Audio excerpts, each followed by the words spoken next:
ಮುಂದಿನ ಪ್ರಶ್ನೆ ನೋಡೋಣ ಸ್ನೇಹಿತರೆ. BRO ಬಾರ್ಡರ್ ರೋಡ್ ಆರ್ಗನೈಸೇಷನ್ ಅನ್ನೋದೇನಿದೆ, ರಸ್ತೆ ಯೋಜನೆಯಿಂದ ಪವಿತ್ರ ಅರಣ್ಯವನ್ನ ಉಳಿಸಲು ಯಾವ ರಾಜ್ಯದ ಗ್ರಾಮಸ್ಥರು ಹೋರಾಡುತ್ತಿದ್ದಾರೆ ಅಂತ ಹೇಳ್ಬಿಟ್ಟು. So which Indian state the villagers are fight in to save the sacred forest from BRO road project ಅಂತ ಹೇಳ್ಬಿಟ್ಟು.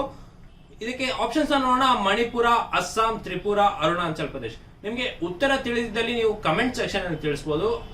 ನಿಮಗೆ 5 ಸೆಕೆಂಡ್ಗಳ ಕಾಲಾವಕಾಶ ಇರುತ್ತೆ. ಇದಕ್ಕೆ ಸರಿಯಾದ ಉತ್ತರ ಬಂದು ಅರುಣಾಚಲ ಪ್ರದೇಶ ಆಗಿರುತ್ತೆ. ನೋಡಿ, ಈ ಬಾರ್ಡರ್ ರೋಡ್ ಆರ್ಗನೈಸೇಷನ್ ಏನಿದೆ, ಸೊ ಇದು ಭಾರತದಲ್ಲಿ ಆಗೋಗುತ್ತೆ. ಸೊ ಇದು ಅರುಣಾಚಲ್ ಪ್ರದೇಶ ಭಾಗದಲ್ಲಿ ಏನಾಗಿದೆ ಅಂತ ಹೇಳಿದ್ರೆ, ಒಂದು ಕಾಡನ್ನ ನಾಶ ಮಾಡಿ ರೋಡ್ ಅನ್ನ ಮಾಡ್ಬೇಕಂತ ಇದ್ದಾರೆ. ಸೊ ಹಾಗಾಗಿ ಅಲ್ಲಿನ ಗ್ರಾಮಸ್ಥರು ಏನಿದ್ದಾರೆ ಇದರ ವಿರುದ್ಧ ಹೋರಾಡ್ತಾ ಇದ್ದಾರೆ. ಸೊ ಹಾಗಾಗಿ ಇದು ಸುದ್ದಿಯಲ್ಲಿತ್ತು. ಸೊ ಅರುಣಾಚಲ ಪ್ರದೇಶದ ನ್ಯೂಕ್ಡಾಂಗ್ ಗ್ರಾಮದ ನಿವಾಸಿಗಳು ಈ ಗಡಿ ರಸ್ತೆ ಸಂಘಟನೆ ವಿರುದ್ಧ ಹೋರಾಡ್ತಾ ಇದ್ದಾರೆ. ಇದು ಬಹಳ ದಿನದಿಂದ ಸುದ್ದಿಯಲ್ಲಿತ್ತು. ಹಾಗಾಗಿ ಈ ಬಾರ್ಡರ್ ರೋಡ್ ಆರ್ಗನೈಸೇಷನ್ ಬಗ್ಗೆ ನಿಮ್ಗೆ ತಿಳಿದಿರ್ಬೇಕಾಗತ್ತೆ. ಸೊ ಇದು ಸ್ಥಾಪನೆ ಆಗಿದ್ದು 7ನೇ ಮೇ 1960ಗೆ ಮತ್ತು ಇದರ ರಕ್ಷಣಾ ಸಚಿವಾಲಯದ ಅಡಿ ಈ ಬಾರ್ಡರ್ ರೋಡ್ ಆರ್ಗನೈಸೇಷನ್ ಬರುತ್ತೆ. ಹಾಗಾದ್ರೆ ಇದರ ಕೇಂದ್ರ ಕಚೇರಿ ನವದೆಹಲಿಯಲ್ಲಿದೆ. ಮತ್ತೆ ಇದರ DG ಅಥವಾ ಮಹಾ ನಿರ್ದೇಶಕರು ಏನಿದ್ದಾರೆ ಅವರು ಲೆಫ್ಟಿನೆಂಟ್ ಜನರಲ್ ರಾಜೀವ್ ಚೌಧರಿ ಅವರಾಗಿರ್ತಾರೆ. ಇದರ ಬಗ್ಗೆ ನಿಮ್ಗೆ ಮಾಹಿತಿ ಇರ್ಲಿ. ಇನ್ನು ಹೆಚ್ಚಿನ ಮಾಹಿತಿಗೆ ನೀವು ಸ್ಪರ್ಧಾ ಅಶ್ವಮೇಧ ಮಾಸಿಕ ಪತ್ರಿಕೆಯನ್ನು ಡೌನ್ಲೋಡ್ ಮಾಡ್ಕೋಬೇಕಾದ್ರೆ ಅದರ ಲಿಂಕ್ ನಿಮ್ಗೆ ವಿಡಿಯೋ ಕೆಳಗೆ ನೀಡಲಾಗಿರುತ್ತೆ. ಮುಂದಿನ ಪ್ರಶ್ನೆನ ನೋಡೋಣ. ಮುಂದಿನ ಪ್ರಶ್ನೆ, ಭಾರತೀಯ ನೌಕಾಪಡೆಯ ಹೊಸ ನೌಕಾಧ್ವಜವು ಯಾವ ಆಕಾರದಲ್ಲಿ ರಾಷ್ಟ್ರೀಯ ಲಾಂಛನವನ್ನ ಹೊಂದಿದೆ? The new naval ensign features the national emblem in which shape ಅಂತ ಹೇಳ್ಬಿಟ್ಟು. ಹಸಿರು ಅಷ್ಟಭುಜಾಕೃತಿ, ನೀಲಿ ಅಷ್ಟಭುಜಾಕೃತಿ, ಕೇಸರಿ ಅಷ್ಟಭುಜಾಕೃತಿ, ಕೆಂಪು ಅಷ್ಟಭುಜಾಕೃತಿ. ನಿಮಗೆ ಉತ್ತರ ತಿಳಿದಿದ್ದಲ್ಲಿ ನೀವು ಕಮೆಂಟ್ ಸೆಕ್ಷನ್ ಅಲ್ಲಿ ತಿಳಿಸಬೇಕಾಗತ್ತೆ. ನಿಮಗೆ 5 ಸೆಕೆಂಡ್ಗಳ ಕಾಲಾವಕಾಶ ಇರುತ್ತೆ. ಇದಕ್ಕೆ ಸರಿಯಾದ ಉತ್ತರ ನೋಡೋಣ. ನೀಲಿ ಅಷ್ಟಭುಜಾಕೃತಿ.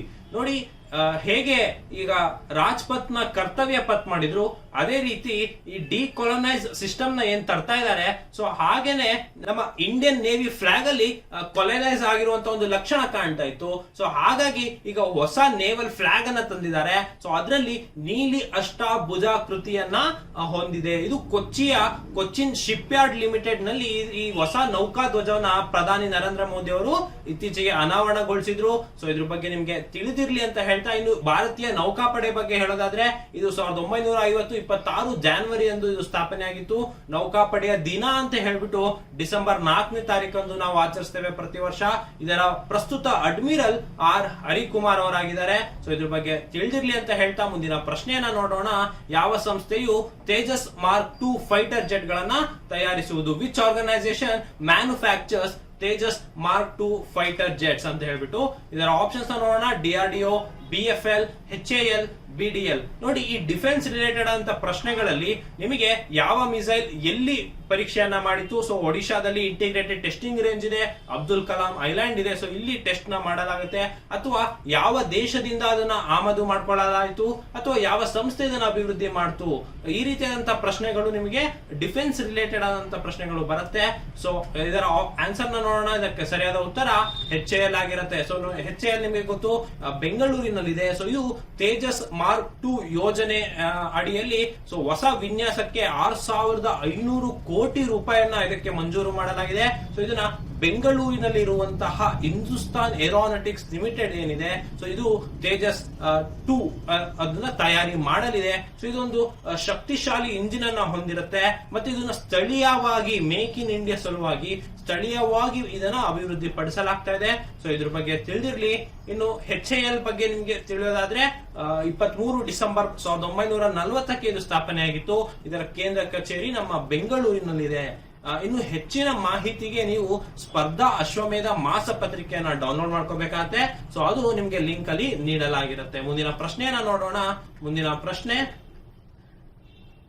ಎಲೆಕ್ಟ್ರಾನಿಕ್ ಬ್ಯಾಟರಿ ಸುರಕ್ಷತಾ ಮಾನದಂಡಗಳ ಕುರಿತು ರಸ್ತೆ ಸಾರಿಗೆ ಮತ್ತು ಹೆದ್ದಾರಿಗಳ ಸಚಿವಾಲಯವು ರಚಿಸಿರುವ ತಜ್ಞರ ಸಮಿತಿಯ ಮುಖ್ಯಸ್ಥರು ಯಾರು? Who is the head of the committee on EV battery safety standards constitute by ministry of road transport and highways. ನೋಡಿ ನಾನು ನಿಮ್ಗೆ ಆಗ್ಲೇನೆ ಹೇಳ್ತಾ ಇದ್ದೆ, ಏನು ಈ ಕಮಿಟಿಗಳು ಅಥವಾ ಸಮಿತಿಗಳನ್ನ ಮಾಡ್ತಾ ಇರ್ತಾರೆ, ಸೊ ಆ ಸಮಿತಿಯ ಮುಖ್ಯಸ್ಥರು ಯಾರು, ಮತ್ತೆ ಆ ಸಮಿತಿಯಲ್ಲಿ ಎಷ್ಟು ಜನ ಮೆಂಬರ್ಸ್ ಇರ್ತಾರೆ ಅನ್ನುವಂತ ಪ್ರಶ್ನೆಗಳು ನಿಮ್ಗೆ ಪರೀಕ್ಷೆಯಲ್ಲಿ ಕಂಡು ಬರುತ್ತೆ. ಸೊ ಈಗ ಇವಿ ಬ್ಯಾಟರಿ ಮೇಲಿರುವಂತ ಒಂದು ಸ್ಟ್ಯಾಂಡರ್ಡ್ಸ್ ನ ಮೇಂಟೈನ್ ಮಾಡೋಕೆ so ministry of road transport ಮತ್ತೆ ಹೈವೇಸ್ ಅವರು ಒಂದು ಸಮಿತಿಯನ್ನ ಮಾಡಿದೆ. ಸೊ ಆ ತಜ್ಞರ ಸಮಿತಿಯ ಮುಖ್ಯಸ್ಥರು ಯಾರು ಅಂತ ಹೇಳ್ಬಿಟ್ಟು ಇದಕ್ಕೆ ಆಪ್ಷನ್ಸ್ ನೋಡೋಣ. Option A Nandan Nilekani, option B Ramesh Chand, B Parameswaran Iyer, D Tata Narasimha Rao. ನಿಮ್ಗೆ ಉತ್ತರ ತಿಳಿದಿದ್ದಲ್ಲಿ ಕಮೆಂಟ್ ಸೆಕ್ಷನ್ ಅಲ್ಲಿ ತಿಳಿಸಿ. ಇದಕ್ಕೆ ಸರಿಯಾದ ಉತ್ತರವನ್ನು ನೋಡೋಣ. ಟಾಟಾ ನರಸಿಂಹರಾವ್ ಅವರು ಇದಕ್ಕೆ ಸರಿಯಾದ ಉತ್ತರ ಆಗಿರುತ್ತೆ. ಸೊ ಅವರು ಈ ಎಲೆಕ್ಟ್ರಿಕ್ ವಾಹನಗಳು ಲಿಥಿಯಂ ಅಯಾನ್ ಬ್ಯಾಟರೀಸ್ ಅಂತ ಏನ್ ಕರಿತೀವಿ, ಸೊ ಅದನ್ನ ಬಳಸುತ್ತೆ.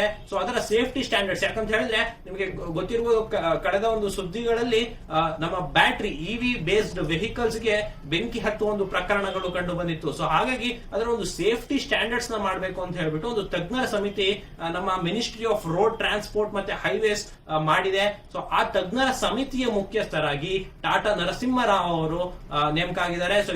ಸೊ ಈ ಸಮಿತಿಯ ಬಗ್ಗೆ ನಿಮ್ಗೆ ಮಾಹಿತಿ ಇರಲಿ. ಇನ್ನು ಹೆಚ್ಚಿನ ಮಾಹಿತಿಗೆ ನೀವು ಸ್ಪರ್ಧಾ ಅಶ್ವಮೇಧ ಮ್ಯಾಗಝಿನ್ ಅನ್ನ ಡೌನ್ಲೋಡ್ ಮಾಡ್ಕೊಳ್ಬೇಕಾಗತ್ತೆ. ಸೊ ಮುಂದಿನ ಪ್ರಶ್ನೆಯನ್ನ ನೋಡೋಣ. ಮುಂದಿನ ಪ್ರಶ್ನೆ, ವಿಶ್ವ ತೆಂಗಿನಕಾಯಿ ದಿನ 2022ರ ಧ್ಯೇಯವಾಕ್ಯ ಯಾವುದು? What is the theme of world coconut day 2022? So ಉತ್ತಮ ಭವಿಷ್ಯ ಮತ್ತು ಜೀವನಕ್ಕಾಗಿ ತೆಂಗಿನಕಾಯಿ ಬೆಳೆಯುವುದು, ಸುಸ್ಥಿರ ಪರಿಸರಕ್ಕಾಗಿ ತೆಂಗಿನಕಾಯಿ, ಪೋಷಕಾಂಶಗಳಿಗಾಗಿ ತೆಂಗಿನಕಾಯಿ, ಉತ್ತಮ ಆರೋಗ್ಯಕ್ಕಾಗಿ ತೆಂಗಿನಕಾಯಿ. ನೋಡಿ, ಈ ವರ್ಲ್ಡ್ ಕೊಕೊನಟ್ ಡೇ ಅಂತ ಏನ್ ಸೆಲೆಬ್ರೇಟ್ ಮಾಡ್ತೀವಿ, ಸೊ ಅವತ್ತಿನ ದಿನ ಅದರ ಥೀಮ್ ಏನು ಅಂತ ಹೇಳ್ಬಿಟ್ಟು, ಸೊ ನಾನು ನಿಮಗೆ ಹೇಳಿದೆ ಪ್ರತಿಯೊಂದು ಪರೀಕ್ಷೆಯಲ್ಲೂ ಒಂದು ಪ್ರಶ್ನೆ ಯಾವಾಗ್ಲೂ ದಿನಕ್ಕೆ ಸಂಬಂಧಪಟ್ಟಿರುತ್ತೆ. ಸೊ ನೀವು ಎಲ್ಲ ದಿನಗಳ ಬಗ್ಗೆ ನಿಮಗೆ ಮಾಹಿತಿ ಇರಬೇಕು. ಸೊ ಎಲ್ಲ ದಿನಗಳ ವಿಶೇಷತೆ ಮತ್ತೆ ಯಾವ ಸಚಿವಾಲಯದಡಿ ಅದನ್ನು ಆಚರಿಸಲಾಗುತ್ತೆ, ಮತ್ತೆ ಪ್ರತಿ ವರ್ಷ ಅದಕ್ಕೆ ಒಂದು ಹೊಸ ಧ್ಯೇಯ ವಾಕ್ಯವನ್ನು ನೀಡಲಾಗುತ್ತೆ. ಸೊ ಈ ರೀತಿಯಾದಂತಹ ವಿಚಾರಗಳು ನಿಮಗೆ ಗೊತ್ತಿತ್ತು ಅಂತ ಹೇಳಿದ್ರೆ ಸೊ ನೀವು ಆ ರೀತಿಯಾದಂತಹ ಪ್ರಶ್ನೆಗಳು ನೀವು ಅಟೆಂಡ್ ಮಾಡಬಹುದು. ಸೊ ಇದಕ್ಕೆ ಸರಿಯಾದ ಉತ್ತರವನ್ನು ನೋಡೋಣ.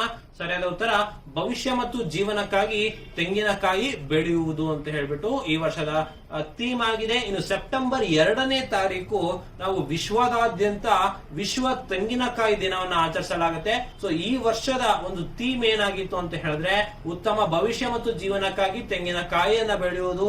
ಈ ರೀತಿಯಾದಂತಹ ಒಂದು ಉದ್ದೇಶದಲ್ಲಿ ನಾವು ಈ ವರ್ಷದ ತೆಂಗಿನಕಾಯಿ ದಿನವನ್ನ ಆಚರಿಸ್ತಿದ್ದೇವೆ. ಸೊ ಕರ್ನಾಟಕದಲ್ಲಿ ಕೂಡ ತೆಂಗಿನಕಾಯಿ ಹೆಚ್ಚಾಗಿ ಬೆಳೀತಾರೆ. ಸೊ ಕಲ್ಪತರುನಾಡು, ತುಮಕೂರು ಆಗಿರ್ಬೋದು, ಹಾಸನ, ದಕ್ಷಿಣ ಕನ್ನಡ ಜಿಲ್ಲೆ ಹಾಗೂ ಇದರಲ್ಲೆಲ್ಲ ತೆಂಗಿನಕಾಯಿ ಉತ್ಪಾದನೆಯಲ್ಲಿ ನಮ್ಮ ಕರ್ನಾಟಕ ಮುಂಚೂಣಿಯಲ್ಲಿದೆ ಅಂತ ಹೇಳ್ಬಿಟ್ಟು ನಿಮ್ಗೆ ತಿಳಿದಿರಲಿ. ಮುಂದಿನ ಪ್ರಶ್ನೆನ ನೋಡೋಣ. ರಾಮನ್ ಮ್ಯಾಗ್ಸೆಸೆ ಪ್ರಶಸ್ತಿಯನ್ನ ಯಾವ ಕ್ಷೇತ್ರಕ್ಕೆ ಸಂಬಂಧಿಸಿವೆ? Raman Magsaysay award are associated with which field?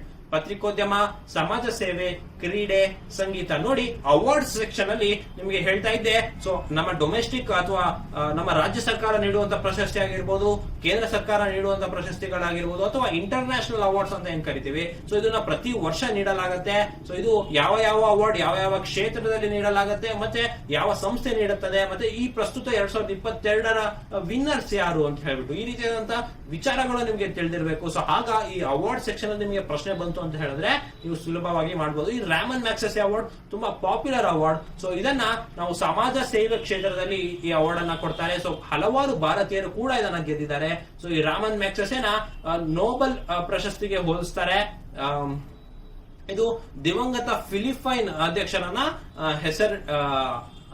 ಹೆಸರಿಡಲಾಗಿದೆ ಅಂತ ಹೇಳ್ಬಿಟ್ಟು. ಇನ್ನು 2020 ಇದು ಯಾಕೆ ಸುದ್ದಿಯಲ್ಲಿದೆ ಅಂತ ಹೇಳ್ಬಿಟ್ಟು 2022ನೇ ಸಾಲಿನ ವಿಜೇತರು ಬಂದಿದ್ದಾರೆ. ಸೊ ಹಾಗಾಗಿ ಈ ಅವಾರ್ಡ್ ಸುದ್ದಿಯಲ್ಲಿದೆ. ಸೊ ಹಾಗಾಗಿ ಇದು ಪ್ರಚಲಿತ ಘಟನೆಯಲ್ಲಿ ಬಂದಿದೆ, ಇದ್ರ ಬಗ್ಗೆ ತಿಳಿದಿರಿ. ಹಾಗಾದ್ರೆ 2022ನೇ ಸಾಲಿನ ವಿಜೇತರು ಯಾರು ಅಂದ್ರೆ ಸೊತೇರಾ ಚಿಮ್ ಕಾಂಬೋಡಿಯಾ ದೇಶದವರು. ಸೊ ಈ ರೀತಿಯವರು ಮತ್ತೆ ಜಪಾನ್ ದೇಶದವರು ಕೂಡ 2ನೇ ಪ್ರಶಸ್ತಿಯನ್ನು ಗೆದ್ದಿದ್ದಾರೆ. ಇದ್ರ ಬಗ್ಗೆ ತಿಳಿದಿರ್ಲಿ ಅಂತ ಹೇಳ್ತಾ ಮುಂದಿನ ಪ್ರಶ್ನೆಯನ್ನ ನೋಡೋಣ. ಮುಂದಿನ ಪ್ರಶ್ನೆ, ಇತ್ತೀಚೆಗೆ ಸಂಪೂರ್ಣ ಡಿಜಿಟಲ್ ಬ್ಯಾಂಕಿಂಗ್ ಜಿಲ್ಲೆಯಾಗಿ ಮಾರ್ಪಟ್ಟಿರುವ ಅಲುಪ್ಪುಳುವ ಯಾವ ರಾಜ್ಯದಲ್ಲಿದೆ? So Alappuzha which recently become a fully digital banking district is in which state ಅಂತ ಹೇಳ್ಬಿಟ್ಟು. ಸೊ ಕೇರಳ, ತಮಿಳುನಾಡು, ಮಧ್ಯಪ್ರದೇಶ, ಅಸ್ಸಾಂ. ಇದೊಂದು ಸುಲಭವಾದ ಪ್ರಶ್ನೆ ಆಗಿದೆ. ಸೊ ಇದಕ್ಕೆ ಸರಿಯಾದ ಉತ್ತರವನ್ನು ನೋಡೋಣ. ಸರಿಯಾದ ಉತ್ತರ ಕೇರಳ. ಅಲುಪ್ಪುಳುವ ಒಂದು ಕೇರಳದಲ್ಲಿರುವಂತಹ ಒಂದು ಜಿಲ್ಲೆ. ಸೊ ಇದು ರಾಜ್ಯದಲ್ಲಿ 5ನೇ ಸಂಪೂರ್ಣ ಡಿಜಿಟಲ್ ಬ್ಯಾಂಕಿಂಗ್ ಜಿಲ್ಲೆ ಆಗಿದೆ ಅಂತ ಹೇಳ್ಬಿಟ್ಟು ರಿಸರ್ವ್ ಬ್ಯಾಂಕ್ ಘೋಷಣೆ ಆಗಿದೆ. ಇನ್ನು ಕೇರಳ ರಾಜ್ಯದಲ್ಲಿರುವಂತಹ 5ನೇ ಜಿಲ್ಲೆಯಾಗಿ ಇದು ಹೊರಹೊಮ್ಮಿದೆ. ಇನ್ನು ಈ ಜಿಲ್ಲೆಯಲ್ಲಿ 29 ಬ್ಯಾಂಕ್ಗಳಿದೆ. ಸೊ ಇದರಲ್ಲಿ 26 ಲಕ್ಷ ಬ್ಯಾಂಕ್ ಖಾತೆಗಳಿದೆ. Debit, credit card, internet banking, mobile banking, UPI ಈ ರೀತಿಯಂತ ಹಲವಾರು ವಹಿವಾಟು ಏನ್ ಮಾಡ್ತಾರೆ, ಸೊ ಅದನ್ನೆಲ್ಲದನ್ನು ಡಿಜಿಟಲೈಸ್ ಮಾಡಿದ್ದಾರೆ. ಸೊ ಹಾಗಾಗಿ ಸಂಪೂರ್ಣ ಜಿಲ್ಲೆನೆ ಡಿಜಿಟಲ್ ಬ್ಯಾಂಕಿಂಗ್ ಡಿಸ್ಟ್ರಿಕ್ಟ್ ಅಂತ ಕರ್ಸ್ಕೊಳ್ಳುತ್ತೆ. ಸೊ ಇದ್ರ ಬಗ್ಗೆ ತಿಳಿದಿರಲಿ. ಇನ್ನು ಉಳಿದಿರುವಂತಹ, ನಾನು ಇದು ಹೇಳಿದೆ ಇದು 5ನೇ ಜಿಲ್ಲೆ ಅಂತ. ಹಾಗಾದ್ರೆ ಉಳಿದಿರೋದು ಯಾವ್ದು ಅಂತ ಹೇಳಿದ್ರೆ ಕೊಟ್ಟಾಯಂ, ಪಾಲಕ್ಕೋಡ್, ಕಾಸರಗೋಡಲ್ಲೂ ಕೂಡ ಇದೇ ರೀತಿ ಈಗಾಗಲೇ ಡಿಜಿಟಲ್ ಆಗಿದೆ ಅಂತ ಹೇಳ್ಬಿಟ್ಟು ನೀವು ತಿಳ್ಕೊಂಡಿರ್ಬೇಕಾಗತ್ತೆ. ಸೊ ಮುಂದಿನ ಪ್ರಶ್ನೆಯನ್ನ ನೋಡೋಣ. ಮುಂದಿನ ಪ್ರಶ್ನೆ, ಯಾವ ಭಾರತೀಯ ರಾಜ್ಯ ಕೇಂದ್ರಾಡಳಿತ ಪ್ರದೇಶವು ಸ್ಟಾರ್ಟ್ಅಪ್ ಚಾಲೆಂಜ್ ವೆಂಚೂರೈಸ್ ಅನ್ನು ಪ್ರಾರಂಭಿಸಿತು? So which Indian state launch the global startup challenge Venturise? Karnataka, Kerala, New Delhi, Odisha. ನಿಮಗೆ ಉತ್ತರ ತಿಳಿದಿದ್ರೆ ನೀವು ಕಮೆಂಟ್ ಸೆಕ್ಷನ್ ಅಲ್ಲಿ ತಿಳಿಸಬಹುದು. ಇದಕ್ಕೆ ಸರಿಯಾದ ಉತ್ತರವನ್ನ ನೋಡೋಣ. ಇದಕ್ಕೆ ಸರಿಯಾದ ಉತ್ತರ ಕರ್ನಾಟಕ. ಹೌದು, ನಿಮಗೆ ಗೊತ್ತಿರಬಹುದು, ನಮ್ಮ ಏಷ್ಯಾ ಪೆಸಿಫಿಕ್ ರೀಜನ್ ಅಲ್ಲೇ ನಮ್ಮ ಬೆಂಗಳೂರು 2ನೇ ಅತಿ ದೊಡ್ಡ ಟೆಕ್ ಹಬ್ ಆಗಿ ಬೆಳೆದಿದೆ. ಸೊ ಮೊದಲನೇದು ಬೀಜಿಂಗ್, 2ನೇದು ನಮ್ಮ ಕರ್ನಾಟಕ. ಸೊ ಅಂತ ಕರ್ನಾಟಕದಲ್ಲಿ ಸ್ಟಾರ್ಟ್ಅಪ್ ಗಳಿಗಾಗಿ ಒಂದು ವೆಂಚೂರೈಸ್ ಅಂತ ಹೇಳ್ಬಿಟ್ಟು ಒಂದು ಕಾರ್ಯಕ್ರಮವನ್ನ, ಒಂದು ಸ್ಟಾರ್ಟ್ಅಪ್ ಚಾಲೆಂಜ್ ಅನ್ನ ಪ್ರಾರಂಭಿಸಿದೆ. ಸೊ ಇದು ಉತ್ಪಾದನೆ ಮತ್ತೆ ಸುಸ್ಥಿರಕ್ಕೆ ಸಂಬಂಧಿಸಿದ ವಲಯದಲ್ಲಿ ಈ ಸ್ಟಾರ್ಟ್ಅಪ್ ಅನ್ನ ಬೆಂಬಲಿಸುವ ಗುರಿಯನ್ನ ಇದು ಹೊಂದಿದೆ. ಸೊ ವೆಂಚರೈಸ್ ಬ್ಯಾಂಗ್ಳೂರ್ನಲ್ಲಿ ನಡೆಯಲಿದೆ. ಸೊ ಇದು global investors meet invest Karnataka 2022 ಭಾಗವಾಗಿ ಇದು ನಡೆಯುತ್ತೆ. ಸೊ ಇದು ಇಲ್ಲಿನ ವಿಜೇತರು ಏನಿರ್ತಾರೆ ಅವರಿಗೆ $10 ಲಕ್ಷ ಅಮೆರಿಕನ್ ನಗದು ಬಹುಮಾನವನ್ನ ನೀಡಲಾಗಿದೆ. ಸೊ ಹಾಗಾದ್ರೆ ಈ ಸ್ಟಾರ್ಟ್ಅಪ್ ಕಂಪನಿ ಬಗ್ಗೆ ನೀವು ಏನ್ ತಿಳ್ಕೊಬೇಕು ಅಂತ ಹೇಳಿದ್ರೆ, ಯಾವುದೇ ಒಂದು ಕ್ಷೇತ್ರದಲ್ಲಿ ಒಂದು ಕಂಪನಿಯನ್ನ ಮೊಟ್ಟ ಮೊದಲಿಗೆ ಮಾಡಿದಾಗ ಅದನ್ನ ಸ್ಟಾರ್ಟ್ಅಪ್ ಅಂತ ಕರೀತಾರೆ. ಸೊ ಅದು ಇನ್ವೆಸ್ಟ್ಮೆಂಟ್ ಗಳನ್ನ ಬಯಸತ್ತೆ. ಸೊ ಹಾಗಾಗಿ ತನ್ನ ಕಂಪನಿಯ ಷೇರುಗಳನ್ನ ಮಾರಾಟ ಮಾಡಿ ಇನ್ವೆಸ್ಟ್ಮೆಂಟ್ ಗಳನ್ನ ಪಡೆದುಕೊಂಡು ಅದನ್ನು ಒಂದು ದೊಡ್ಡ ಕಂಪನಿಯನ್ನಾಗಿ ಮಾಡುವುದನ್ನೇ ಈ ಸ್ಟಾರ್ಟ್ಅಪ್ ಚಾಲೆಂಜ್ ಗಳ ಉದ್ದೇಶ ಆಗಿರುತ್ತೆ. ಸೊ ಈಗ ಉತ್ಪಾದನೆ ಮತ್ತೆ ಸುಸ್ಥಿರತೆ ಕ್ಷೇತ್ರಕ್ಕೆ ಸಂಬಂಧಿಸಿದಂತೆ ವೆಂಚೂರೈಸ್ ಅಂತ ಹೇಳ್ಬಿಟ್ಟು ಒಂದು ಕಾರ್ಯಕ್ರಮ ಬೆಂಗಳೂರಿನಲ್ಲಿ ನಡೀತಾ ಇದೆ. ಸೊ ಇದ್ರ ಬಗ್ಗೆ ತಿಳಿದಿರ್ಲಿ ಅಂತ ಹೇಳ್ತಾ ಮುಂದಿನ ಪ್ರಶ್ನೆಗೆ ಹೋಗೋಣ. ಮುಂದಿನ ಪ್ರಶ್ನೆ, ಹಿನ್ನೋನೋರ್ ಎಂಬ ಪ್ರಬಲವಾದ ಉಷ್ಣವಲಯದ ಚಂಡಮಾರುತದಿಂದ ಯಾವ ದೇಶ ಹಾನಿಗೊಳಗಾಗಿದೆ? Which country is hit strongest tropical storm Hinnamnor ಅಂತ ಹೇಳ್ಬಿಟ್ಟು? ಚೀನಾ, ಫಿಲಿಪೈನ್ಸ್, ಜಪಾನ್ ಮತ್ತೆ ನ್ಯೂಜಿಲ್ಯಾಂಡ್. ನೋಡಿ, ನಾನು ನಿಮಗೆ ಆಗ್ಲೇ ಹೇಳ್ತಾ ಇದ್ದೆ, ಅತಿ ಹೆಚ್ಚು ಸೈಕ್ಲೋನ್ಗಳು ಮತ್ತೆ ಈ ಟ್ರಾಪಿಕಲ್ ಸ್ಟಾರ್ಮ್ ಉಷ್ಣವಲಯದ ಚಂಡಮಾರುತ ಏನಿದೆ, ಸೊ ಇದು ಬರ್ತಾ ಇರುತ್ತೆ. ಮತ್ತೆ ಇದಕ್ಕೆ ಹೆಸರಿಡುವ ಒಂದು ವಿಶೇಷತೆ ಇದೆ. ಸೊ ಯಾವ ಅಕ್ಷರದಲ್ಲಿ ಇದನ್ನ ಹೆಸರಿಡಬೇಕು ಮತ್ತೆ ಯಾವ ದೇಶ ಇದನ್ನ ಹೆಸರಿಡಬೇಕು ಅನ್ನೋದು ಕೂಡ ನಡೀತಾ ಇರುತ್ತೆ. ಸೊ ಈಗ ಗೊತ್ತಿರ್ಬೋದು, ಈಗ ಹಿನ್ನೋನೋರ್ ಅನ್ನೋ ಒಂದು ಟ್ರಾಪಿಕಲ್ ಸ್ಟಾರ್ಮ್ ಅಥವಾ ಉಷ್ಣವಲಯದ ಚಂಡಮಾರುತ ಬಂದಿದೆ. ಇದು ಯಾವ ದೇಶಕ್ಕೆ ಜಾಸ್ತಿ ಹಾನಿಯನ್ನ ಮಾಡಿದೆ ಅಂತ ಹೇಳಿದ್ರೆ ಜಪಾನ್. ಹೌದು ಸ್ನೇಹಿತರೆ, ಜಪಾನ್ ನಲ್ಲಿ ಹಿನ್ನೋನೋರ್ ಚಂಡಮಾರುತ ಬಂದಿದೆ. ಸೊ ಅದರ ಕರಾವಳಿಗೆ ಅಪ್ಪಳಿಸಿದೆ. ಇದರಿಂದ 241 ಕಿಲೋಮೀಟರ್ ವೇಗದಲ್ಲಿ ಇದು ಚಲಿಸ್ತಾ ಇದೆ. ಸೊ ಇದು ಹೆನ್ರಿ ಚಂಡಮಾರುತ ಅಂತ ಕೂಡ ಕರೀತಾರೆ. ಸೊ ಇದನ್ನ ಜಪಾನ್ ರಾಜಧಾನಿ ಟೋಕ್ಯೋ, ಇನ್ನು ಜಪಾನ್ ನ ಕರೆನ್ಸಿ ಜಾಪನೀಸ್ ಯೆನ್ ಆಗಿರುತ್ತೆ. ಹಾಗೆ ಈ ದಿನ ಪ್ರಧಾನಿ ಯಾರಾಗಿದೆ ಅಂದ್ರೆ ಶುಮಿಯೋ ಕಿಶಿಡಾ ಅಂತ ಹೇಳ್ಬಿಟ್ಟು. ಸೊ ಇತ್ತೀಚೆಗೆ ಶಿಂಜೋ ಅಬೆ ಅವರು ಕೂಡ ನಿಧನರಾದ್ರು. ಸೊ ಜಪಾನ್ ಮೇಲೆ ಪ್ರಚಲಿತ ಘಟನೆಗಳು ಬರ್ತಾ ಇದೆ. ಸೊ ಅದ್ರ ಬಗ್ಗೆ ನಿಮ್ಗೆ ತಿಳಿದಿರಲಿ. ಮುಂದಿನ ಪ್ರಶ್ನೆಯನ್ನ ನೋಡೋಣ. 2022ರಲ್ಲಿ ಭಾರತದಲ್ಲಿ ಥಾಯ್ ಟ್ರೇಡ್ ಎಕ್ಸ್ಪೋ ಎಲ್ಲಿ ನಡೆಯಿತು? Where was the Thai trade expo held in India in 2022 ಅಂತ ಹೇಳ್ಬಿಟ್ಟು? ಮುಂಬೈ, ಹೈದರಾಬಾದ್, ಮೈಸೂರು, ವಾರಣಾಸಿ. ಇದಕ್ಕೆ ಸರಿಯಾದ ಉತ್ತರ ಬಂದು ಹೈದರಾಬಾದ್ ಆಗಿರುತ್ತೆ. ಸೊ ತೆಲಂಗಾಣ ಮತ್ತೆ ಹೈದರಾಬಾದ್ ನಡುವೆ ಬಲವಾದ ಸಂಬಂಧವನ್ನ ನಿರ್ಮಿಸುವ ಉದ್ದೇಶದಿಂದ ಚೆನ್ನೈನಲ್ಲಿರುವ ಒಂದು ಥಾಯ್ ವ್ಯಾಪಾರ ಕೇಂದ್ರ ಮೊದಲ ಬಾರಿಗೆ ಹೈದರಾಬಾದ್ ನಲ್ಲಿ ಒಂದು ಥಾಯ್ ಟ್ರೇಡ್ ಎಕ್ಸ್ಪೋ ಅಂತ ಹೇಳ್ಬಿಟ್ಟು 2022ರಲ್ಲಿ ನಡೆಸಿತು. ಸೊ ಇದು ಥಾಯ್ ಕಂಪನಿ ಮತ್ತೆ ಹೈದರಾಬಾದ್ ಮೂಲದ ಒಂದು ವ್ಯಾಪಾರ ಸಮುದಾಯದ ನಡುವೆ ಒಂದು ವ್ಯಾಪಾರ ಸಂಬಂಧವನ್ನ ಕಲ್ಪಿಸಲು ಈ ರೀತಿಯಾದಂತಹ ಒಂದು ಎಕ್ಸ್ಪೋ ಸಹಾಯ ಮಾಡಿದೆ ಅಂತ ಹೇಳ್ಬಿಟ್ಟು ತಿಳಿದಿರಲಿ. So Thai trade expo Chennai ಮೂಲದ್ದು, ಆದ್ರೆ ಇದು ಹೈದರಾಬಾದ್ ನಲ್ಲಿ ಕಾರ್ಯಕ್ರಮ ಮಾಡ್ತಾ ಇದೆ. ಸೊ ಇದ್ರ ಬಗ್ಗೆ ಮಾಹಿತಿ ಇರಲಿ. ಮುಂದಿನ ಪ್ರಶ್ನೆನ ನೋಡೋಣ. ಬೈತರ್ಕನಿಕಾ ರಾಷ್ಟ್ರೀಯ ಉದ್ಯಾನವನವು ಭಾರತದ ಯಾವ ರಾಜ್ಯದಲ್ಲಿದೆ?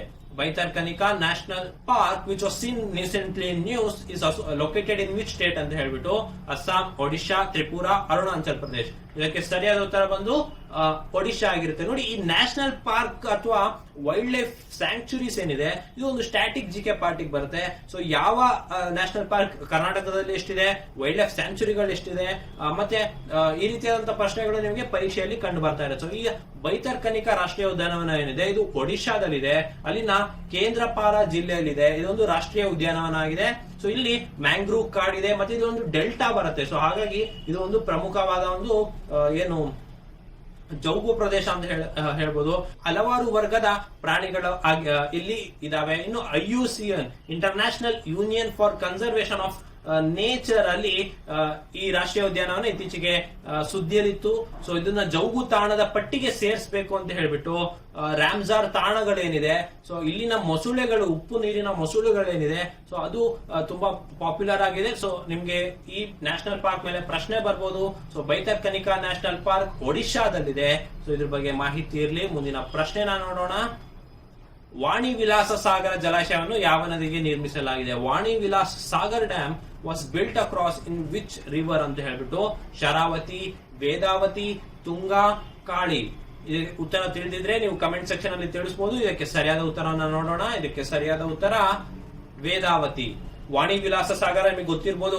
ನೀವು ಕರ್ನಾಟಕ ಇತಿಹಾಸವನ್ನು ಓದಿದ್ರೆ ನಿಮ್ಗೆ ವಾಣಿ ವಿಲಾಸ ಸಾಗರ ಬಗ್ಗೆ ನೆನಪಿರುತ್ತೆ. ನಾಲ್ವಡಿ ಕೃಷ್ಣರಾಜ ಒಡೆಯರ್, ರಾಜಶ್ರೀ ನಾಲ್ವಡಿ ಕೃಷ್ಣರಾಜ ಒಡೆಯರ್ ಅವರು ಅವರ ಕಾಲಘಟ್ಟದಲ್ಲಿ ಇದು ಸಂಪೂರ್ಣಗೊಂಡಿತ್ತು 1907ರಲ್ಲಿ. ಇದು 89 ವರ್ಷ ಬಳಿಕ ಇತ್ತೀಚೆಗೆ ಅದು ಮತ್ತೆ ತುಂಬಿ ಕೋಡಿ ಹರಿದಿದೆ. ಸೊ ಹಾಗಾಗಿ ಇದು ನಮ್ಮ ಹಿರಿಯೂರ್ ತಾಲೂಕಿನಲ್ಲಿದೆ. 18 ಕಿಲೋಮೀಟರ್ ವಾಣಿ ವಿಲಾಸ ಪುರ ಏನಿದೆ ಅದರ ಸಮೀಪ ಇರುವಂತಹ ಮಾರಿ ಕಣಿವೆ ಅನ್ನೋ ಪ್ರದೇಶದಲ್ಲಿ ಈ ವೇದಾವತಿ ನದಿಗೆ ಅಡ್ಡಲಾಗಿ ಈ ವಾಣಿ ವಿಲಾಸ ಸಾಗರ ಡ್ಯಾಮ್ ಅಥವಾ ಅಣೆಕಟ್ಟನ್ನ ಕಟ್ಟಲಾಗಿದೆ. ಸೊ ಇದ್ರ ಬಗ್ಗೆ ತಿಳಿದಿರ್ಲಿ. ಇದು ಯಾಕೆ ಸುದ್ದಿಯಲ್ಲಿದೆ ಅಂತ ಹೇಳಿದ್ರೆ ಇತ್ತೀಚೆಗೆ 89 ವರ್ಷದ ನಂತರ ಇದು ಸಂಪೂರ್ಣವಾಗಿ ತುಂಬಿತ್ತು. ಸೊ ಹಾಗಾಗಿ ಸುದ್ದಿಯಲ್ಲಿದೆ. ಇದ್ರ ಬಗ್ಗೆ ಮಾಹಿತಿ ಇರಲಿ. ಮುಂದಿನ ಪ್ರಶ್ನೆಯನ್ನ ನೋಡೋಣ. ಸ್ಟಾರ್ಬಕ್ಸ್ ನ ನೂತನ ಸಿಇಒ ಯಾರು? Who is the Starbucks newly appointed CEO? ಸತ್ಯ ನದೆಲ್ಲಾ, ಸುಂದರ್ ಪಿಚ್ಚೈ, ರಾಜೀವ್ ಸೂರಿ, ಲಕ್ಷ್ಮಣ ನರಸಿಂಹನ್. ನೋಡಿ, ಈ ರೀತಿ ನೇಮಕಾತಿಗಳೇನಿದೆ ಇದು ಪರ್ಸನ್ ಇನ್ ನ್ಯೂಸ್ ಅನ್ನೋ ಕ್ಯಾಟಗರಿಗೆ ಬರುತ್ತೆ. ಸೊ ನೇಮಕಾತಿ ಆಗಿರ್ಲಿ, ನಿಧನರಾಗಿರ್ಲಿ, ಸೊ ಆ ವ್ಯಕ್ತಿ ಸುದ್ದಿಯಲ್ಲಿ ಇರ್ತಾರೆ. ಸೊ ಅವರ ಮೇಲೆ ಪ್ರಶ್ನೆಗಳು ಬರುತ್ತೆ. ಸೊ ಈಗ ಸ್ಟಾರ್ ಬಕ್ಸ್ ನ ಸಿಇಒ ಆಗಿ ಹೊಸದಾಗಿ ನೂತನವಾಗಿ ಒಬ್ಬರು ಆಯ್ಕೆ ಆಗಿದ್ದಾರೆ. ಸೊ ಅವ್ರು ಯಾರು ಅಂತ ಹೇಳ್ಬಿಟ್ಟು ನಿಮ್ಗೆ ತಿಳಿದಿದ್ರೆ ಕಮೆಂಟ್ ಸೆಕ್ಷನ್ ಅಲ್ಲಿ ತಿಳಿಸಿ. ಇದಕ್ಕೆ ಸರಿಯಾದ ಉತ್ತರ ನೋಡೋಣ. ಲಕ್ಷ್ಮಣ ನರಸಿಂಹನ್. ಅಮೆರಿಕದ ಒಂದು ಬಹುರಾಷ್ಟ್ರೀಯ ಮಲ್ಟಿ ನ್ಯಾಷನಲ್ ಕಂಪನಿ ಆದಂತಹ ಒಂದು ಸ್ಟಾರ್ ಬಕ್ಸ್ ಏನಿದೆ, ಸೊ ಅದರ ನೂತನ ಸಿಇಒ ಆಗಿ ಭಾರತೀಯ ಮೂಲದ ವ್ಯಕ್ತಿಯಾದಂತಹ ಲಕ್ಷ್ಮಣ ನರಸಿಂಹನ್ ಅವರು ಆಯ್ಕೆಯಾಗಿದ್ದಾರೆ. ಸೊ ಇದು 2023 ಏಪ್ರಿಲ್ 1ರಂದು ಅವರು ಅಧಿಕಾರವನ್ನು ವಹಿಸಿಕೊಳ್ಳಲಿದ್ದಾರೆ. ಇದ್ರ ಬಗ್ಗೆ ತಿಳಿದಿರ್ಲಿ. ಇದಕ್ಕಿಂತ ಮುಂಚೆ ನಾವು ಒಂದು ಅತ್ಯುನ್ನತ ಕಂಪನಿಗಳೇನಿದೆ ಅದರ ಭಾರತ ಮೂಲದ ಸಿಇಒಗಳು ಯಾರ್ಯಾರು ಅಂತ ಹೇಳ್ಬಿಟ್ಟು ನಿಮ್ಗೆ ಗೊತ್ತು. ಗೂಗಲ್ LLC ಮತ್ತೆ ಆಲ್ಫಾಬೆಟ್ ಕಂಪನಿ ಏನಿದೆ ಅದರ ಸಿಇಒ ನಮ್ಮ ಭಾರತ ಮೂಲದ ಸುಂದರ್ ಪಿಚ್ಚೈ ಅವರಿದ್ದಾರೆ. ಮೈಕ್ರೋಸಾಫ್ಟ್ ನ ಸಿಇಒ ಸತ್ಯ ನದೆಲ್ಲಾ ಅವರಿದ್ದಾರೆ. ಟ್ವಿಟರ್ ನ ಪರಾಗ್ ಅಗರ್ವಾಲ್, ಮತ್ತೆ ಚಾನಲ್ ನ ಲೀಲಾ ನಾಚಿಯರ್, IBM ಗ್ರೂಪ್ ನ ಅರವಿಂದ್ ಕೃಷ್ಣ, ಅಡೋಬ್ ಇಂಕ್ ನ ಶಾಂತನು ನಾರಾಯಣ್, ಮಾಸ್ಟರ್ ಕಾರ್ಡ್ ಗೆ ಅಜಯ್ ಪಾಲ್ ಸಿಂಗ್, ಅರಿಸ್ಟಾ ನೆಟ್ವರ್ಕ್ ಗೆ ಜಯಶ್ರೀ ಉಳ್ಳಾಳ, ನೋಕಿಯಾ ಇಂಕ್ ಗೆ ರಾಜೀವ್ ಸೂರಿ, ಹಾಗೆ ನೆಟ್ ಆಪ್ ಗೆ ಜಾರ್ಜ್ ಕುರಿಯನ್. ಸೊ ಇವರೆಲ್ಲ ಭಾರತ ಮೂಲದವರಾಗಿದ್ದಾರೆ. ಸೊ ದೊಡ್ಡ ದೊಡ್ಡ ಕಂಪನಿಗಳ ಹೆಡ್ ಅಥವಾ ಸಿಇಒ ಆಗಿ ನಮ್ಮ ಭಾರತ ಮೂಲದವರಿದ್ದಾರೆ. ಸೊ ಇದ್ರ ಬಗ್ಗೆ ನಿಮ್ಗೆ ತಿಳಿದಿರ್ಲಿ. ಇದೊಂದು ಸಣ್ಣ ಘಟನೆ. ಇದೇ ರೀತಿಯಾದಂತಹ ಒಂದು ಡೇಟ್ ಆಗಿ ಅಥವಾ ಮಾಹಿತಿಗೆ ನೀವು ಸ್ಪರ್ಧಾ ಅಶ್ವಮೇಧ ಮ್ಯಾಗಝೀನ್ ಅಥವಾ ಮಾಸಪತ್ರಿಕೆನ ಡೌನ್ಲೋಡ್ ಮಾಡ್ಕೋಬೇಕಾಗುತ್ತೆ. ಸೊ ಇದೇ ರೀತಿ ಹಲವಾರು ಟೇಬಲ್ ಗಳನ್ನ ನಾವು ನೀಡಲಿರ್ತೇವೆ. ಸೊ ಲಿಂಕ್ ನ ವಿಡಿಯೋ ಕೆಳಗೆ ಡಿಸ್ಕ್ರಿಪ್ಷನ್ ಅಲ್ಲಿ ನೀಡಿರ್ತೇವೆ, ಡೌನ್ಲೋಡ್ ಮಾಡಿ ಅಂತ ಹೇಳ್ತಾ ಮುಂದಿನ ಪ್ರಶ್ನೆನ ನೋಡೋಣ. BCCI ಯಾವ ಆಟಗಾರನ ಜಾವಲಿನ್ ಅನ್ನು ಖರೀದಿಸಿದೆ? Which player javelin is bought by BCCI ಅಂತ ಹೇಳ್ಬಿಟ್ಟು ನೀರಜ್ ಚೋಪ್ರಾ, ಇಗಸ್ಟ್ರಿಯಾಟಿಕ್, Carlos Slim and Murray. So ನೋಡಿ, BCCI ಏನಿದೆ ಇದು ಭಾರತದ ಒಂದು ಕ್ರಿಕೆಟ್ ಅನ್ನ ಆಡಳಿತವನ್ನ ನೋಡ್ಕೊಳ್ಳುವಂತಹ ಒಂದು ಸಂಸ್ಥೆ. ಇದು ಒಂದು ವಿಶೇಷವಾಗಿ ಜಾವ್ಲಿನ್ ಅನ್ನ ಖರೀದಿಸಿದೆ. ಸೊ ಆ ಜಾವ್ಲಿನ್ ಯಾವ ಆಟಗಾರರಿಗೆ ಸೇರಿದೆ ಅಂತ ಹೇಳ್ಬಿಟ್ಟು, ಸೊ ಇದಕ್ಕೆ ಸರಿಯಾದ ಉತ್ತರ ಬಂದು ನೀರಜ್ ಚೋಪ್ರಾ. ಗೊತ್ತಿರಬಹುದು, ಟೋಕಿಯೋ ಒಲಿಂಪಿಕ್ಸ್ ನಲ್ಲಿ ಚಿನ್ನದ ಪದಕವನ್ನು ಗೆದ್ದಂತಹ ನೀರಜ್ ಚೋಪ್ರಾ ಅವರ ಒಂದು ಜಾವ್ಲಿನ್ ಅನ್ನು ಏನಿತ್ತು ಅವರು ಜಾವ್ಲಿನ್ ಥ್ರೋ ಅಲ್ಲಿ ಗೆದ್ದಿದ್ರು. ಸೊ ಆ ಜಾವ್ಲಿನ್ ನ ಈ ಹರಾಜು ಮೂಲಕ 1.5 ಕೋಟಿಗೆ BCCI ಕರೆದಿದೆ. ಸೊ ಜಾವ್ಲಿನ್ ಅನ್ನ ಪ್ರಧಾನಿ ಮೋದಿಗೆ ಉಡುಗೊರೆ ರೂಪದಲ್ಲಿ ನೀಡಿದ್ರು. ಸೊ ಈ ನಮಾಮಿ ಗಂಗೆ ಕಾರ್ಯಕ್ರಮದಲ್ಲಿ ನೆರವಿಗಾಗಿ ಈ ಹರಾಜನ್ನ ಕಂಡುಕೊಳ್ಳಲಾಗಿತ್ತು. ಸೊ BCCI ಪ್ಯಾರಾಲಿಂಪಿಕ್ ತಂಡದ ಆಟೋ ಗ್ರೂಪ್ ನ 1 ಕೋಟಿಗೆ ಕೂಡ ಖರೀದಿಸಿದೆ. ಸೊ BCCI ನಮ್ಮ ಕ್ರಿಕೆಟ್ ಸಂಸ್ಥೆ ಅತ್ಯಂತ ಶ್ರೀಮಂತ ಕ್ರಿಕೆಟ್ ಸಂಸ್ಥೆ ಅಂತ ಹೇಳ್ಬೋದು ಪ್ರಪಂಚದಲ್ಲಿ. ಸೊ ಇದ್ರ ಬಗ್ಗೆ ತಿಳಿದಿರ್ಲಿ ಅಂತ ಹೇಳ್ತಾ ಮುಂದಿನ ಪ್ರಶ್ನೆನ ನೋಡೋಣ. ಇತ್ತೀಚೆಗೆ ಟೆನ್ನಿಸ್ಗೆ ವಿದಾಯ ಹೇಳಿದ ಮಹಿಳಾ ಆಟಗಾರ್ತಿ ಯಾರು? Recently which woman player retired from tennis? Serena Williams, Venus Williams, Sania Mirza, Saina Nehwal. ನೋಡಿ, ನಿಮ್ಗೆ ಈ ಉತ್ತರ ತಿಳಿದಿತ್ತು ಅಂತ ಹೇಳಿದ್ರೆ ನೀವು ಕಮೆಂಟ್ ಸೆಕ್ಷನ್ ಅಲ್ಲಿ ತಿಳಿಸಬಹುದು. ಇದಕ್ಕೆ ಸರಿಯಾದ ಉತ್ತರ ನೋಡೋಣ. ಇದಕ್ಕೆ ಸರಿಯಾದ ಉತ್ತರ ಬಂದು ಸೆರೆನಾ ವಿಲಿಯಮ್ಸ್. ಹೌದು, ಇವರು ಅಮೆರಿಕಾದ ಒಂದು ದಂತಕತೆ. Serena Williams 23 tennis grand slam ಅನ್ನ ಒಡತಿಯಾಗಿದ್ದಾರೆ. ಸೊ ಇವರು ವೃತ್ತಿಪರ ಟೆನ್ನಿಸ್ ಕ್ರೀಡೆಗೆ ಇತ್ತೀಚೆಗೆ ವಿದಾಯವನ್ನ ಹೇಳಿದ್ದಾರೆ. ಸೊ ಇದ್ರ ಬಗ್ಗೆ ನಿಮ್ಗೆ ತಿಳಿದಿರ್ಲಿ. ಸೊ ಸೆರೆನಾ ವಿಲಿಯಮ್ಸ್ ಅತಿ ಹೆಚ್ಚು ಗ್ರ್ಯಾಂಡ್ ಸ್ಲಾಮ್ ಅನ್ನ ಗೆದ್ದಿರೋ ಕೂಡ ಪ್ರಖ್ಯಾತಿ ಹೊಂದಿದ್ದಾರೆ. ಸೊ ಇದ್ರ ಬಗ್ಗೆ ತಿಳಿದಿರ್ಲಿ. ಸೊ ಗ್ರ್ಯಾಂಡ್ ಸ್ಲಾಮ್ ಗಳು ಅಂತ ಹೇಳಿದ್ರೆ ನಾನು ನಿಮ್ಗೆ ಹೇಳಿದೆ, ಫ್ರೆಂಚ್ ಓಪನ್ ಇರುತ್ತೆ, US ಓಪನ್ ಇರುತ್ತೆ, ವಿಂಬಲ್ಡನ್ ಇರುತ್ತೆ, ಹಾಗೆ ಅಮೆರಿಕನ್ US ಓಪನ್ ಇರುತ್ತೆ. ಸೊ ಈ ರೀತಿಯಾದಂತ 4 ಗ್ರ್ಯಾಂಡ್ ಸ್ಲಾಮ್ ಪ್ರತಿ ವರ್ಷ ನಡೆಯುತ್ತೆ. ಸೊ 4 ಗ್ರ್ಯಾಂಡ್ ಸ್ಲಾಮ್ ಗಳನ್ನು ಒಂದೇ ಕ್ಯಾಲೆಂಡರ್ ಇಯರ್ ಅಲ್ಲಿ ಗೆದ್ದಿರುವಂತಹ ಸಾಧನೆ ಕೂಡ ಸೆರೆನಾ ವಿಲಿಯಮ್ಸ್ ಮಾಡಿದ್ದಾರೆ. ಸೊ ಇದ್ರ ಬಗ್ಗೆ ಮಾಹಿತಿ ತಿಳಿದಿರ್ಲಿ. ಮುಂದಿನ ಪ್ರಶ್ನೆನ ನೋಡೋಣ. ಇತ್ತೀಚೆಗೆ ಕಾರು ಅಪಘಾತದಲ್ಲಿ ಮರಣ ಹೊಂದಿದ ಟಾಟಾ ಕಂಪನಿಯ ಮಾಜಿ ಮುಖ್ಯಸ್ಥರು ಯಾರು? Recently the former chief of Tata group who died in a car accident. ಯಾರು ಅಂತ ಹೇಳ್ಬಿಟ್ಟು option A Cyrus Mistry, B Ambani, C Manesh, D ಆಪಿಟ್ ಜೈನ್. ಇದಕ್ಕೆ ಸರಿಯಾದ ಉತ್ತರ ಬಂದು ಸೈರಿಸ್ ಮಿಸ್ತ್ರಿ. ಸೈರಿಸ್ ಮಿಸ್ತ್ರಿ ಟಾಟಾ ಸನ್ಸ್ ನ ಅಧ್ಯಕ್ಷರಾಗಿ ಕೆಲಸ ಮಾಡಿದ್ರು. ಸೊ 2011ರಲ್ಲಿ ರತನ್ ಟಾಟಾ ಅವರ ಉತ್ತರಾಧಿಕಾರಿಯಾಗಿ ಮಿಸ್ತ್ರಿ ಅವರನ್ನ ನೇಮಿಸಲಾಗಿತ್ತು. ಸೊ 2016ರಲ್ಲಿ ಅವರನ್ನ ಕಂಪನಿ ಅಧ್ಯಕ್ಷ ಸ್ಥಾನಕ್ಕೆ ಕೂಡ ಕಿತ್ತು ಹಾಕಲಾಗಿತ್ತು. ಸೊ ಅವರು ಇತ್ತೀಚೆಗೆ ಕಾರು ಅಪಘಾತದಿಂದ ನಿಧನರಾಗಿದ್ದಾರೆ. ಸೊ ಹಾಗಾಗಿ ಸುದ್ದಿಯಲ್ಲಿದ್ದಾರೆ. ಸೊ ಇದ್ರ ಬಗ್ಗೆ ತಿಳಿದಿರ್ಲಿ. ಮುಂದಿನ ಪ್ರಶ್ನೆನ ನೋಡೋಣ. ಇತ್ತೀಚೆಗೆ ರಾಮನ್ ಮ್ಯಾಗ್ಸೆಸೆ ಪ್ರಶಸ್ತಿ ನಿರಾಕರಿಸಿದವರು ಯಾರು? ನೋಡಿ, ನಾನು ನಿಮಗೆ ಹೇಳಿದೆ, ರಾಮನ್ ಮ್ಯಾಗ್ಸೆಸೆ ಪ್ರಶಸ್ತಿ ಸಮಾಜ ಸೇವಾ ಕ್ಷೇತ್ರದಲ್ಲಿ ನೀಡಲಾಗುತ್ತೆ. ಮತ್ತೆ ಈ 2022ರ ವಿಜೇತರನ್ನ ನಾನು ನಿಮಗೆ ಹೇಳಿದೆ. ಆದ್ರೆ ಇಲ್ಲೊಂದು ಸುದ್ದಿ ಇದೆ. ಸೊ ಅದನ್ನ ನಿರಾಕರಿಸಿದವರು ಯಾರು ಅಂತ ಹೇಳ್ಬಿಟ್ಟು, recently who denied the Ramon Magsaysay award? K Shailaja, Prakash Amte, Shanta Sinha, Salman Rushdie. So ಯಾರು ಆಗಿರ್ಬೋದು? ನಿಮ್ಗೆ ಉತ್ತರ ತಿಳಿದಿದ್ರೆ ಕಮೆಂಟ್ ಸೆಕ್ಷನ್ ಅಲ್ಲಿ ತಿಳಿಸಿ. ಇದಕ್ಕೆ ಸರಿಯಾದ ಉತ್ತರನ ನೋಡೋಣ. ಸರಿಯಾದ ಉತ್ತರ ಕೆ ಶೈಲಜಾ. ಕೆ ಶೈಲಜಾ ಭಾರತದವರು. ಅವರು ಕೋವಿಡ್-19 ಮತ್ತೆ ನಿಫಾ ವೈರಸ್ ವಿರುದ್ಧ ಹೋರಾಟವನ್ನ ಗಮನಿಸಿ ಈ ಪ್ರಶಸ್ತಿನ ಅವರಿಗೆ ನೀಡಲಾಗಿತ್ತು. ಬಟ್ ಅವರು ಇದನ್ನ ನಿರಾಕರಿಸಿದ್ದಾರೆ. ಸೊ ಹಾಗಾಗಿ ಸುದ್ದಿಯಲ್ಲಿದ್ದಾರೆ. ಇದ್ರ ಬಗ್ಗೆ ತಿಳಿದಿರ್ಲಿ. ಇದು ರೋಮನ್ ಮ್ಯಾಗ್ಸೆಸೆ ಅವಾರ್ಡ್ ಬಗ್ಗೆ ನಾನು ನಿಮಗೆ ಕಳೆದ ಬಾರಿ ಹೇಳಿದ್ದೆ.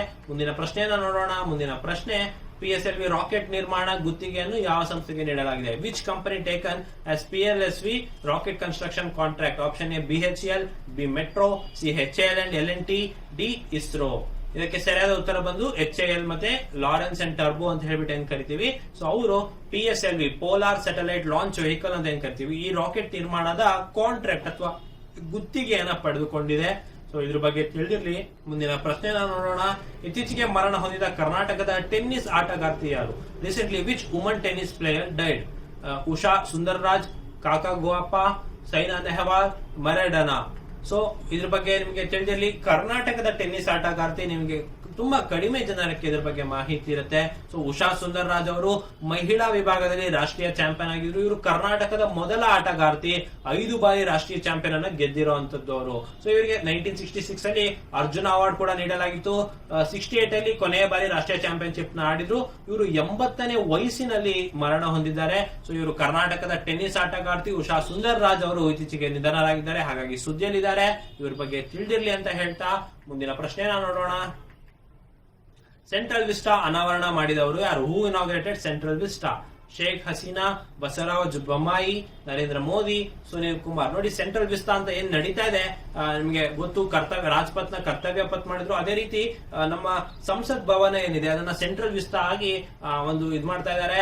ಸೊ ಅದರ ಅನಾವರಣ ಮಾಡಿದವರು ಯಾರು ಅಂತ ಹೇಳಿದ್ರೆ ಇದಕ್ಕೆ ಸರಿಯಾದ ಉತ್ತರ ನರೇಂದ್ರ ಮೋದಿ. ಸೊ ಪ್ರಧಾನಿ ನರೇಂದ್ರ ಮೋದಿ ಅವರು ನೂತನ ಸಂಸತ್ ಭವನ ನಿರ್ಮಾಣ ಯೋಜನೆ ಸೆಂಟ್ರಲ್ ವಿಸ್ತಾನ ಅನಾವರಣ ಮಾಡಿದ್ರು. ಸೊ ಇದು ತ್ರಿಕೋನ ಆಕಾರದ ಸಂಸತ್ ಭವನ ಆಗಿದೆ. ಸರ್ಕಾರಿ ಕಚೇರಿಗಳ ಕಾರ್ಯಾಲಯ ಸಂಕೀರ್ಣವನ್ನ ಇದು ನಿರ್ಮಿಸಲಾಗುತ್ತಿದೆ ಅಂತ ಹೇಳ್ಬಿಟ್ಟು ತಿಳಿದಿರ್ಲಿ.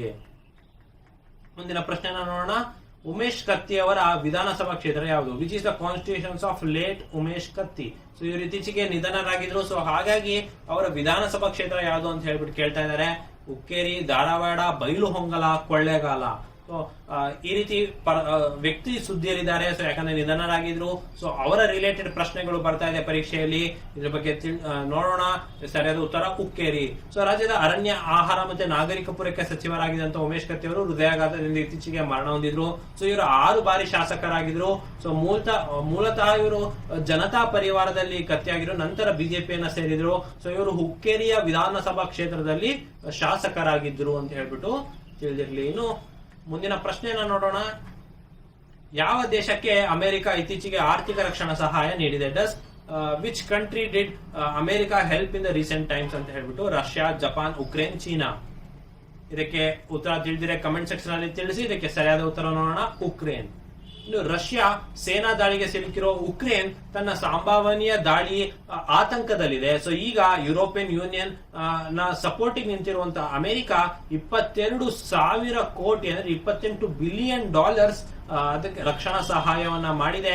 ಸೊ ಇದು ರಷ್ಯಾ ವಿರುದ್ಧ ನಿಲ್ಲುವಂತಹ ಒಂದು ಸ್ಥಾನಕ್ಕೆ ಉಕ್ರೇನ್ ಕಳಿಸಬೇಕು ಅಂತ ಹೇಳ್ಬಿಟ್ಟು. ಸೊ ಈ ರೀತಿಯಾದಂತಹ ಒಂದು ಜಿಯೋ ಪಾಲಿಟಿಕ್ಸ್ ಅಂತ ಏನ್ ಕರಿತೀವಿ. ಸೊ ಹಾಗೆ ಅಮೆರಿಕ ಉಕ್ರೇನಿಗೆ ಹಣದ ಸಹಾಯ ಮಾಡಿದೆ ಅಂತ ಹೇಳ್ತಾ ಮುಂದಿನ ಪ್ರಶ್ನೆ ನೋಡೋಣ. ಆಕಾಶ ಸೇವೆ ಯಾವ ನಗರದ ಮಧ್ಯೆ ಆರಂಭಿಸಲಾಯಿತು? ಸೊ ಬಿಟ್ವೀನ್ ವಿಚ್ ಸಿಟೀಸ್ ಆಕಾಶ ಸೇವೆ has been started? Mysuru Chennai, Chennai Bengaluru, Mangaluru Bengaluru, Mangaluru Chennai. So ನಿಮ್ಗೆ ಆಕಾಶ ಸೇವೆ ಅಂತ ಹೇಳ್ಬಿಟ್ಟು ಸೊ ಯಾವ 2 ನಗರಗಳ ನಡುವೆ ಆಗಿದೆ ಅಂತ ಹೇಳ್ಬಿಟ್ಟು ನಿಮಗೆ ಉತ್ತರ ಗೊತ್ತಿದ್ರೆ ಕಮೆಂಟ್ ಸೆಕ್ಷನ್ ಅಲ್ಲಿ ತಿಳಿಸಿ. ಸರಿಯಾದ ಉತ್ತರ ನೋಡೋಣ, ಚೆನ್ನೈ ಬೆಂಗಳೂರು. ಹೌದು ಸ್ನೇಹಿತರೆ, ಚೆನ್ನೈ ಮತ್ತೆ ಬೆಂಗಳೂರು ನಡುವೆ ಆಕಾಶ್ ಏರ್ ವಿಮಾನಯಾನ ಕಂಪನಿ ವಾಣಿಜ್ಯ ಒಂದು ವಿಮಾನಯಾನ ಸೇವಾ ಆರಂಭಿಸಿದೆ. ಸೊ ಇದು ಚೆನ್ನೈ ಮತ್ತೆ ಬೆಂಗಳೂರ ನಡುವೆ ಒಂದು ಆಕಾಶ ಸೇವೆ ಅಂತ ಹೇಳ್ಬಿಟ್ಟು ಸ್ಟಾರ್ಟ್ ಆಗಿದೆ. ಇದ್ರ ಬಗ್ಗೆ ತಿಳಿದಿರಲಿ. ಮುಂದಿನ ಪ್ರಶ್ನೆನ ನೋಡೋಣ. ಇತ್ತೀಚೆಗೆ ಭಾರತದ ಯಾವ ಪುರಾತತ್ವ ಶಾಸ್ತ್ರಜ್ಞರು ಮರಣ ಹೊಂದಿದರು? Recently which archaeologist of India died ಅಂತ ಹೇಳ್ಬಿಟ್ಟು ಬ್ರುಜ್ ಬಾಸಿ ಲಾಲಾ, ಮೂಸಾವಾಲಾ, ಮದೈಸುದನ್ ಮಿಸ್ತ್ರಿ, ಕಿರಣ್ ಕುಮಾರ್. ನೋಡಿ, ಭಾರತದ ಪುರಾತತ್ವ ಶಾಸ್ತ್ರಜ್ಞರು ಯಾರು ಇತ್ತೀಚೆಗೆ ಸುದ್ದಿಯಲ್ಲಿದ್ರು? ಸೊ ಪರ್ಸನ್ ಇನ್ ನ್ಯೂಸ್ ಅನ್ನೋ ಕೆಟಗರಿಗೆ ಬರುತ್ತೆ. ಇದಕ್ಕೆ ಸರಿಯಾದ ಉತ್ತರ ಬಂದು ಬ್ರುಜ್ ಬಾಸಿ ಲಾಲಾ ಅವರು. ಇವರಿಗೆ ಪದ್ಮ ವಿಭೂಷಣ ಕೂಡ ಬಂದಿದೆ. ಇವರು ಪದ್ಮ ವಿಭೂಷಣ ಪುರಸ್ಕೃತರು ಹೌದು, ಹಿರಿಯ ಪುರಾತತ್ವ ಶಾಸ್ತ್ರಜ್ಞರು ಕೂಡ ಹೌದು. ಸೊ ಬ್ರುಜ್ ಬಾಸಿ ಲಾಲಾ ಅವರು ಇತ್ತೀಚೆಗೆ ಮರಣ ಹೊಂದಿದ್ರು. ಇವರು ಮಹಾನಿರ್ದೇಶಕರಾಗಿದ್ರು ನಮ್ಮ ಭಾರತೀಯ ಪುರಾತತ್ವ ಇಲಾಖೆಗೆ. ಮತ್ತೆ ರಾಮ ಮಂದಿರ ನಿರ್ಮಾಣವಾಗುತ್ತಿರೋ ಅಯೋಧ್ಯೆಯಲ್ಲಿ ಉತ್ಖನನ ವೇಳೆ ದೇವಸ್ಥಾನ ಮಾದರಿಯ 4 ಕಂಬಳಗಳನ್ನ ಗುರುತಿಸಿದ್ರು. ಇದು ಯಾಕೆ ತುಂಬಾ ಪ್ರಮುಖವಾಗುತ್ತೆ ಅಂತ ಹೇಳಿದ್ರೆ, ಅಯೋಧ್ಯೆ ಇತ್ತೀಚೆಗೆ ಸುದ್ದಿಯಲ್ಲಿತ್ತು. ಸೊ ಅಯೋಧ್ಯೆಯ ರಾಮ ಮಂದಿರದ ಬಗ್ಗೆ ಸುದ್ದಿಯಲ್ಲಿತ್ತು. ಸೊ ಹಾಗಾಗಿ ಅದರ 4 ಕಂಬಗಳನ್ನ ಪತ್ತೆ ಹಚ್ಚದಂತ ಈ ಬ್ರುಜ್ಬಾಸಿ ಲಾಲಾ ಅವರು ಹಿಂದಿನ ಭಾರತ ರಾಷ್ಟ್ರೀಯ ಏನು ಪುರಾತತ್ವ ಇಲಾಖೆ ಇತ್ತು ಅದರ ಮಹಾನಿರ್ದೇಶಕರು ಕೂಡ ಆಗಿದ್ರು. ಅವ್ರು ಇತ್ತೀಚೆಗೆ ನಿಧನ ಹೊಂದ್ರು. ಸೊ ಅದ್ರ ಬಗ್ಗೆ ತಿಳಿದಿರ್ಲಿ ಅಂತ ಹೇಳ್ತಾ ಮುಂದಿನ ಪ್ರಶ್ನೆನ ನೋಡೋಣ. ಅಖಿಲ ಕರ್ನಾಟಕ ವಿಜ್ಞಾನ ಸಮ್ಮೇಳನ ಎಲ್ಲಿ ನಡೆಯಿತು? All Karnataka science conference was held at which place ಅಂತ ಹೇಳಿ? ಬೆಂಗಳೂರು, ಹುಬ್ಬಳ್ಳಿ, ಮಂಗಳೂರು, ಮೈಸೂರು. ಸೊ ನಿಮ್ಗೆ ಉತ್ತರ ಗೊತ್ತಿರೋ ಕಮೆಂಟ್ ಸೆಕ್ಷನ್ ಅಲ್ಲಿ ತಿಳಿಸಿ. ನಿಮ್ಗೆ ಅಖಿಲ ಕರ್ನಾಟಕ ಕನ್ನಡ ಸಾಹಿತ್ಯ ಸಮ್ಮೇಳನ ಗೊತ್ತಿರುತ್ತೆ.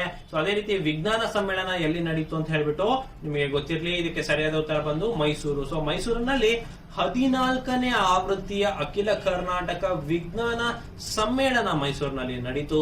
ಸೊ ಇದ್ರ ಬಗ್ಗೆ ಮಾಹಿತಿ ಇರಲಿ. ಮುಂದಿನ ಪ್ರಶ್ನೆ ನೋಡೋಣ. ಇತ್ತೀಚೆಗೆ ಭಾರತೀಯ ನೌಕಾಪಡೆಗೆ ಸೇರ್ಪಡೆಗೊಂಡ ನೌಕೆ ಯಾವುದು? Recently which navy ship was join to Indian navy ಅಂತ ಹೇಳ್ಬಿಟ್ಟು. ನೋಡಿ, INS ಅಂದ್ರೆ ಇಂಡಿಯನ್ ನೇವಲ್ ಶಿಪ್, IAC ಅಂದ್ರೆ indigenous aircraft carrier. So ಈ ರೀತಿಯಾದಂತಹ ಹೊಸ ಕಮಿಷನ್ ಮತ್ತೆ ಡಿ ಕಮಿಷನ್ ಮಾಡ್ತಾ ಇರ್ತಾರೆ. ಸೊ ಹಾಗಾಗಿ ಈ ನೌಕಾಪಡೆಯ ಶಿಪ್ ಗಳ ಬಗ್ಗೆ ನಿಮಗೆ ಮಾಹಿತಿ ಇರಬೇಕು. ಸೊ ತಾರಾಗಿರಿ ನೌಕೆ, ನೀಲಗಿರಿ ನೌಕೆ, ಉದಯಗಿರಿ ನೌಕೆ, ಅಗ್ನಿಪಥ. ಸೊ ಯಾವುದು ಇತ್ತೀಚೆಗೆ ಭಾರತದ ನೇವಿ ಅಥವಾ ಇಂಡಿಯನ್ ನೌಕಾಪಡೆ ಏನಿದೆ ಸೊ ಅದ್ರ ಬಗ್ಗೆ ತಿಳಿದಿರ್ಲಿ. ಇದಕ್ಕೆ ಸರಿಯಾದ ಉತ್ತರ ತಾರಾಗಿರಿ ನೌಕೆ. ಸೊ ರೆಡಾರ್ ಕಣ್ತಪ್ಪಿಸಿ ಸಂಚರಿಸುವ ಸಾಮರ್ಥ್ಯ ಹೊಂದಿರುವ ಒಂದು 17 ಯೋಜನೆ ಏನಿದೆ ಸೊ ಇದರಲ್ಲಿ 3 ಪ್ರಮುಖವಾಗಿದೆ: ತಾರಾಗಿರಿ, ನೀಲಗಿರಿ, ಉದಯಗಿರಿ. ಇದರಲ್ಲಿ ತಾರಾಗಿರಿ ನೌಕೆ ಏನಿದೆ ಸೊ ಇದು ಅರಬ್ಬಿ ಸಮುದ್ರದಲ್ಲಿ ಇತ್ತೀಚೆಗೆ ಚಾಲನೆ ನೀಡಲಾಯಿತು. ಸೊ ಇದು ಮುಂಬೈನ ಮಡಗಾಂವ್ ಅನ್ನೋ ಡಾಕ್ ಶಿಪ್ ಬಿಲ್ಡರ್ಸ್ ಸಂಸ್ಥೆ ಇದನ್ನ ಡೆವಲಪ್ ಮಾಡಿದೆ. ಸೊ ಇದ್ರ ಬಗ್ಗೆ ತಿಳಿದಿರ್ಲಿ. ಸೊ ಇದು ಏನಿದೆ, ರೆಡಾರ್ ಏನಿರುತ್ತೆ, ರೆಡಾರ್ ಅಥವಾ ಇನ್ಫ್ರಾರೆಡ್ ಒಂದು ಡಿಟೆಕ್ಷನ್ ಏನಿರುತ್ತೆ ಸೊ ಅದರಲ್ಲಿ ಇದು ಪತ್ತೆ ಹಚ್ಚಲಾಗೋದಿಲ್ಲ. ಸೊ ಆ ರೀತಿಯಾದಂತಹ ಒಂದು ನೌಕೆ ಇದಾಗಿದೆ. ಸೊ ಇದ್ರ ಬಗ್ಗೆ ತಿಳಿದಿರ್ಲಿ. ಮುಂದಿನ ಪ್ರಶ್ನೆನ ನೋಡೋಣ. ಕರ್ನಾಟಕ ರಾಜ್ಯದಾದ್ಯಂತ ತನ್ನ ಶಾಖೆಗಳನ್ನು ವಿಸ್ತರಿಸಲು ನಿರ್ಧರಿಸುವ ಬ್ಯಾಂಕ್ ಯಾವುದು? Which bank will be expanding around the state? Karnataka. Canara bank, Suko bank, Karnataka bank, syndicate bank. So ಇದಕ್ಕೆ ಸರಿಯಾದ ಉತ್ತರವನ್ನು ನೋಡೋಣ. ಸುಕೋ ಬ್ಯಾಂಕ್. ಉತ್ತರ ಮತ್ತು ಮಧ್ಯ ಕರ್ನಾಟಕದಲ್ಲಿ ಕಾರ್ಯನಿರ್ವಹಿಸುವ ಈ ಸುಕೋ ಬ್ಯಾಂಕ್ ಅನ್ನೋ ಏನಿದೆ, ಸೊ ಇದನ್ನ 18 ಜಿಲ್ಲೆಗಳಲ್ಲಿ ಒಟ್ಟು 29 ಶಾಖೆಗಳು ಹೊಂದಿದೆ. ಸೊ ಈ ಸುಕೋ ಬ್ಯಾಂಕ್ ನ ಅಧ್ಯಕ್ಷರು ಯಾರು ಅಂದ್ರೆ ಮೋಹಿತ್ ಮಸ್ಕಿ ಅನ್ನೋರು. ಸೊ ಈಗ ಕರ್ನಾಟಕದಾದ್ಯಂತ ಇದರ ಶಾಖೆಗಳನ್ನ ತೆರೆಯಬೇಕು ಅಂತ ಹೇಳ್ಬಿಟ್ಟು ಇದು ನಿರ್ಧರಿಸಿದೆ. ಇದ್ರ ಬಗ್ಗೆ ಮಾಹಿತಿ ಇರಲಿ. ಮುಂದಿನ ಪ್ರಶ್ನೆ ನೋಡೋಣ. ರೋಜರ್ ಫೆಡರರ್ ಯಾವ ದೇಶದ ಕ್ರೀಡಾಪಟು? ನಿಮಗೆ ಗೊತ್ತಿರಬಹುದು, ಟೆನ್ನಿಸ್ ನ ದಂತಕಥೆ ಅಂತಾನೆ ಕರ್ಸ್ಕೊಳ್ತಾರೆ ರೋಜರ್ ಫೆಡರರ್. ಇವರು ಯಾವ ದೇಶಕ್ಕೆ ಸೇರ್ತಾರೆ ಅಂತ ಹೇಳ್ಬಿಟ್ಟು ಇದು ಸುಮಾರು ಜನಕ್ಕೆ ಕನ್ಫ್ಯೂಸ್ ಆಗತ್ತೆ. ಸೊ ಆಪ್ಷನ್ಸ್ ನೋಡೋಣ. ಜಪಾನ್, ಪೋಲ್ಯಾಂಡ್, ರೋಮ್, ಸ್ವಿಟ್ಜರ್ಲ್ಯಾಂಡ್ ಆಗಿದೆ. ಸೊ ನಿಮಗೆ ಉತ್ತರ ತಿಳಿದ್ರೆ ಕಮೆಂಟ್ ಸೆಕ್ಷನ್ ಅಲ್ಲಿ ತಿಳಿಸಿ. ಇದಕ್ಕೆ ಸರಿಯಾದ ಉತ್ತರವನ್ನು ನೋಡೋಣ. ಸರಿಯಾದ ಉತ್ತರ ಸ್ವಿಟ್ಜರ್ಲ್ಯಾಂಡ್. ಹೌದು, ಟೆನ್ನಿಸ್ ದಂತಕಥೆ ಅಥವಾ ದಿಗ್ಗಜ ಸ್ವಿಟ್ಜರ್ಲ್ಯಾಂಡ್ ನ ರೋಜರ್ ಫೆಡರರ್ ಇತ್ತೀಚೆಗೆ ನಿವೃತ್ತಿಯನ್ನ ಘೋಷಿಸಿದ್ರು. ಸೊ 20 ಗ್ರ್ಯಾಂಡ್ ಸ್ಲಾಮ್ ಪ್ರಶಸ್ತಿ, ನಾನು ನಿಮಗೆ ಹೇಳಿದೆ ವಾರ್ಷಿಕವಾಗಿ 4 ಗ್ರ್ಯಾಂಡ್ ಸ್ಲಾಮ್ ಪ್ರಶಸ್ತಿ ನಡೆಯುತ್ತೆ. ಸೊ ಇವರು ತಮ್ಮ ವೃತ್ತಿಯಲ್ಲಿ 20 ಗ್ರ್ಯಾಂಡ್ ಸ್ಲಾಮ್ ಪ್ರಶಸ್ತಿಯನ್ನು ಗೆದ್ದುವಂತವರು. ಲೇವರ್ ಕಪ್ ಟೆನ್ನಿಸ್ ಪಂದ್ಯಾವಳಿಯಲ್ಲಿ ತಮ್ಮ ಕೊನೆಯ ಅಂತಾರಾಷ್ಟ್ರೀಯ ಪಂದ್ಯವನ್ನು ಆಡಿದ್ರು. ಸೊ ಇದ್ರ ಬಗ್ಗೆ ಮಾಹಿತಿ ಇರಲಿ. ಮುಂದಿನ ಪ್ರಶ್ನೆ ನೋಡೋಣ. ಭಾರತದ ಅತಿ ಹೆಚ್ಚು ಕಚ್ಚಾ ತೈಲವನ್ನ ಯಾವ ದೇಶ ಪೂರೈಸುತ್ತದೆ? So which country supplies highest crude oil to India ಅಂತ ಹೇಳ್ಬಿಟ್ಟು ಇದು ನೋಡಿ IR ಅಗೇನ್ ಇಂಟರ್ನ್ಯಾಷನಲ್ ರಿಲೇಷನ್ಸ್ ಗೆ ಬಂತು. ಸೊ ಇದಕ್ಕೆ ಆಪ್ಷನ್ಸ್ ನೋಡೋಣ. ರಷ್ಯಾ, ಸೌದಿ ಅರೇಬಿಯಾ, ಇರಾನ್ ಮತ್ತೆ ಇರಾಕ್. ನೋಡಿ ಇದಕ್ಕೆ ಸರಿಯಾದ ಉತ್ತರ ತಿಳಿದಿದ್ರೆ ನಿಮ್ಗೆ ಕಮೆಂಟ್ ಸೆಕ್ಷನ್ ಅಲ್ಲಿ ತಿಳಿಸಿ. ಇದಕ್ಕೆ ಸರಿಯಾದ ಉತ್ತರವನ್ನು ನೋಡೋಣ. ಇದಕ್ಕೆ ಸರಿಯಾದ ಉತ್ತರ ಅತಿ ಹೆಚ್ಚು ಪೂರೈಕೆ ಮಾಡುವ ದೇಶದಲ್ಲಿ ಸೌದಿ ಅರೇಬಿಯಾ 2ನೇ ಸ್ಥಾನಕ್ಕೆ ಏರಿದೆ. ಇದಕ್ಕೆ ಸರಿಯಾದ ಉತ್ತರ ಬಂದು ಅತಿ ಹೆಚ್ಚು ಕ್ರೂಡ್ ಆಯಿಲ್ ನ ಕೊಡುವಂತಹ ದೇಶ ಯಾವುದು ಭಾರತಕ್ಕೆ ಅಂತ ಹೇಳಿದ್ರೆ ಅದು ಇರಾನ್ ಆಗಿದೆ. ಸೊ ಇದು ಯಾಕೆ ಈಗ ಸುದ್ದಿಯಲ್ಲಿದೆ ಅಂತ ಹೇಳ್ಬಿಟ್ಟು, ಯಾಕಂದ್ರೆ ಇದೊಂದು ಸ್ಟ್ರಾಟಜಿಕ್ ಕ್ವಶನ್ ಆಗಿರುತ್ತೆ. ಬಟ್ ಇದು ಯಾಕೆ ಈಗ ಸುದ್ದಿಯಲ್ಲಿದೆ ಅಂತ ಹೇಳಿದ್ರೆ, ಸೊ ಇರಾನ್ ದೇಶ ಮೊದಲನೇ ಸ್ಥಾನದಲ್ಲಿದೆ. ಆದರೆ ಸೌದಿ ಅರೇಬಿಯಾ ಏನಿದೆ ಇದು ಅತಿ ಹೆಚ್ಚು ವಹಿವಾಟನ್ನ ಮಾಡಿ 2ನೇ ಸ್ಥಾನಕ್ಕೆ ಏರಿದೆ. ಸೊ ಹಾಗಾಗಿ ಪ್ರಸ್ತುತ ಸುದ್ದಿಯಲ್ಲಿತ್ತು. ಈಗ ಅತಿ ಹೆಚ್ಚು ಕಚ್ಚಾ ತೈಲವನ್ನು ಕೊಡುವ ದೇಶ ಯಾವುದು ಅಂತ ಹೇಳಿದ್ರೆ ಅದು ಇರಾನ್ ಆಗಿರುತ್ತೆ. 2ನೇ ಅತಿ ಹೆಚ್ಚು ಕಚ್ಚಾ ತೈಲ ನೀಡುವ ದೇಶ ಯಾವುದು ಅಂದ್ರೆ ಅದು ಸೌದಿ ಅರೇಬಿಯಾ ಆಗಿದೆ. 3ನೇ ಸ್ಥಾನಕ್ಕೆ ರಷ್ಯಾ ಇಳಿದಿದೆ ಅಂತ ಹೇಳ್ಬಿಟ್ಟು ನಿಮಗೆ ತಿಳಿದಿರಲಿ. ಮುಂದಿನ ಪ್ರಶ್ನೆ ನೋಡೋಣ. 230ನೇ ಪ್ರಶ್ನೆ. ಯಾವ ಚಲನಚಿತ್ರ ನಟನ ಜನ್ಮದಿನವನ್ನ ಸ್ಫೂರ್ತಿಯ ದಿನವನ್ನಾಗಿ ಆಚರಿಸಲಾಗುತ್ತದೆ? Which film actors birthday is celebrated as an inspiration day ಅಂತ ಹೇಳ್ಬಿಟ್ಟು. ಸೊ ರಜನಿಕಾಂತ್, ಶಾರುಖ್ ಖಾನ್, ಪುನೀತ್ ರಾಜ್ಕುಮಾರ್, ಚಿರಂಜೀವಿ. ಸೊ ಇದು ನಿಮ್ಗೆ ಗೊತ್ತಿರುತ್ತೆ. ಸೊ ಇದನ್ನ ಕಮೆಂಟ್ ಸೆಕ್ಷನ್ ಅಲ್ಲಿ ಉತ್ತರವನ್ನ ಗೊತ್ತಿದ್ರೆ ತಿಳಿಸಿ.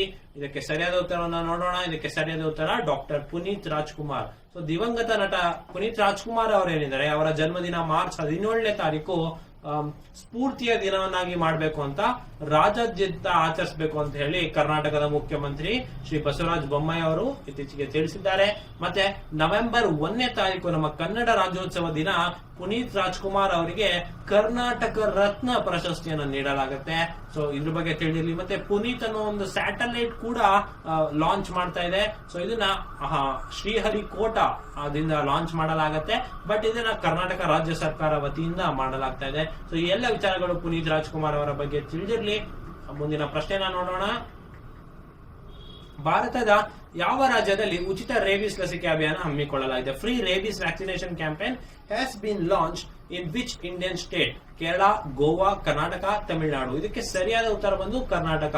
ಸೊ ಈ ಮಾರಣಾಂತಿಕ ರೇಬಿಸ್ ಕಾಯಿಲೆ ಏನಿದೆ ಸೊ ಅದನ್ನ ತಡೆಗಟ್ಟುವ ನಿಟ್ಟಿನಲ್ಲಿ 15 ದಿನಗಳ ಕಾಲ ಉಚಿತ ರೇಬಿಸ್ ಲಸಿಕೆ ಅಭಿಯಾನವನ್ನ ಕರ್ನಾಟಕದಲ್ಲಿ ಹಮ್ಮಿಕೊಳ್ಳಲಾಗಿತ್ತು. ಇದನ್ನ ಪಶುಸಂಗೋಪನೆ ಸಚಿವರಾದಂತಹ ಪ್ರಭು ಚೌಹಾಣ್ ಅವರು ತಿಳಿಸಿದ್ದಾರೆ. ಸೊ ಇದರಿಂದ ಪ್ರತಿ ವರ್ಷ ಸೆಪ್ಟೆಂಬರ್ 28ರಂದು ವಿಶ್ವ ರೇಬಿಸ್ ದಿನ ಆಚರಿಸಲಾಗುತ್ತೆ. ಸೊ ಅದರ ವಿಶೇಷವಾಗಿ ಉಚಿತ ರೇಬಿಸ್ ಲಸಿಕೆಯನ್ನ ಕರ್ನಾಟಕ ರಾಜ್ಯದಲ್ಲಿ ನೀಡಲಾಗ್ತಾ ಇದೆ. ಮುಂದಿನ ಪ್ರಶ್ನೆ ನೋಡೋಣ ಸ್ನೇಹಿತರೆ. ಸಂವಿಧಾನದ ಯಾವ ವಿಧಿಯು ಸ್ವಾತಂತ್ರ್ಯದ ಬಗ್ಗೆ ತಿಳಿಸುತ್ತದೆ? Which of the following Indian constitution article explains about the religious freedom ಅಂತ ಹೇಳ್ಬಿಟ್ಟು. ಸೊ ವಿಧಿ 24, ವಿಧಿ 19C, ವಿಧಿ 25, ವಿಧಿ 31. ಸೊ ಇದಕ್ಕೆ ಸರಿಯಾದ ಉತ್ತರ ವಿಧಿ 25 ಆಗಿರುತ್ತೆ. ಸೊ ಕರ್ನಾಟಕದ ಧಾರ್ಮಿಕ ಸ್ವಾತಂತ್ರ್ಯ ಹಕ್ಕು ಸಂರಕ್ಷಣಾ ವಿಧೇಯಕ ವಿಧಾನ ಪರಿಷತ್ನಲ್ಲಿ ಇತ್ತೀಚೆಗೆ ಅಂಗೀಕಾರ ಆಗಿದೆ. ಸೊ ಹಾಗಾಗಿ ಇದು ಸುದ್ದಿಯಲ್ಲಿತ್ತು. ಸೊ ಸಂವಿಧಾನ ಬದ್ಧವಾಗಿ ಎಲ್ಲಾ ಧರ್ಮೀಯರು ಸ್ವಾತಂತ್ರ್ಯವನ್ನ ಹಕ್ಕು ರಕ್ಷಿಸಲಾಗುತ್ತದೆ. ಸೊ ಈ ವಿಧಿ 25ರ ಮೂಲಕ ಸೊ ರಿಲಿಜಿಯಸ್ ಫ್ರೀಡಮ್ ಅನ್ನೋದೇನಿದೆ ಸೊ ಇದನ್ನ ಕೊಡಲಾಗುತ್ತೆ. ಸೊ ಇದು ಇತ್ತೀಚೆಗೆ ನಮ್ಮ ಕರ್ನಾಟಕದ ವಿಧಾನ ಪರಿಷತ್ನಲ್ಲಿ ಇತ್ತೀಚೆಗೆ ಇದನ್ನ ಅಂಗೀಕಾರ ಮಾಡಲಾಯಿತು. ಸೊ ಹಾಗಾಗಿ ಸೊ ವಿಧಿ 25 ಸುದ್ದಿಯಲ್ಲಿತ್ತು. ಸೊ ಇದ್ರ ಬಗ್ಗೆ ನಿಮಗೆ ಮಾಹಿತಿ ಇರಲಿ ಅಂತ ಮುಂದಿನ ಪ್ರಶ್ನೆನ ನೋಡೋಣ.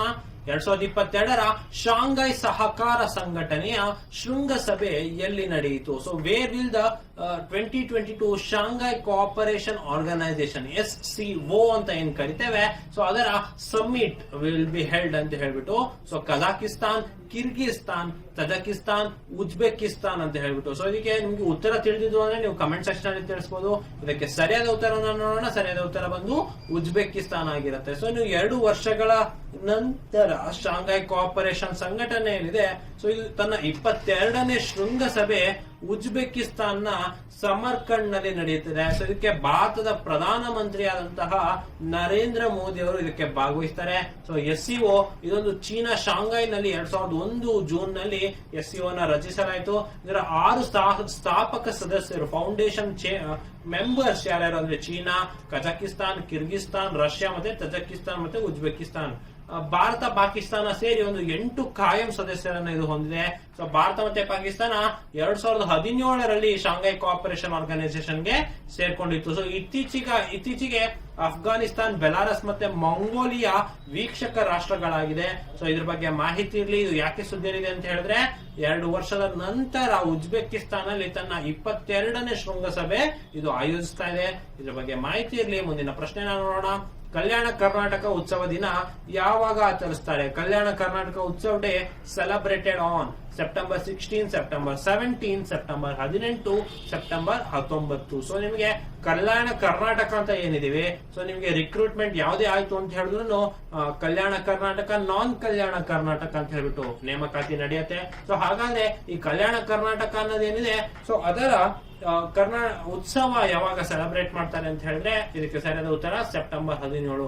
ಸೊ 1948 ಸೆಪ್ಟೆಂಬರ್ 17ರಂದು ಸೊ ಹೈದರಾಬಾದ್ ನ ನಿಜಾಂಗೆ ಆಡಳಿತಕ್ಕೊಳಪಟ್ಟಿದ್ದ ಪ್ರದೇಶಗಳು ಸರ್ದಾರ್ ವಲ್ಲಭಾಯ್ ಪಟೇಲ್ ಅವರ ಪ್ರಯತ್ನದಿಂದ ಸೊ ಭಾರತದ ಜೊತೆಗೆ ವಿಲೀನ ಆಯಿತು. ಸೊ ಅದರಲ್ಲಿ ಕಲ್ಯಾಣ ಕರ್ನಾಟಕ ವಿಮೋಚನಾ ದಿನ ಅಂತ ಹೇಳ್ಬಿಟ್ಟು ಸೊ ಸೆಪ್ಟೆಂಬರ್ 17ನೇ ತಾರೀಕು ನಾವು ಕಲ್ಯಾಣ ಕರ್ನಾಟಕ ಉತ್ಸವ ಅಂತ ಹೇಳ್ಬಿಟ್ಟು ಸೆಲೆಬ್ರೇಟ್ ಮಾಡ್ತೇವೆ. ಇದ್ರ ಬಗ್ಗೆ ಮಾಹಿತಿ ಇರಲಿ. ಮುಂದಿನ ಪ್ರಶ್ನೆ ನೋಡೋಣ. ಜಿಮೆಕ್ಸ್ ಸಾಗರ ವ್ಯಾಯಾಮವು ಭಾರತ ಮತ್ತು ಯಾವ ದೇಶದ ನಡುವೆ ನಡೆಯುತ್ತದೆ? So JIMEX the maritime exercise held between India and which country? So China, Germany, Russia ಮತ್ತೆ ಜಪಾನ್. ಸೊ ಇದಕ್ಕೆ ಸರಿಯಾದ ಉತ್ತರ ಬಂದು ಜಪಾನ್ ಆಗಿರುತ್ತೆ.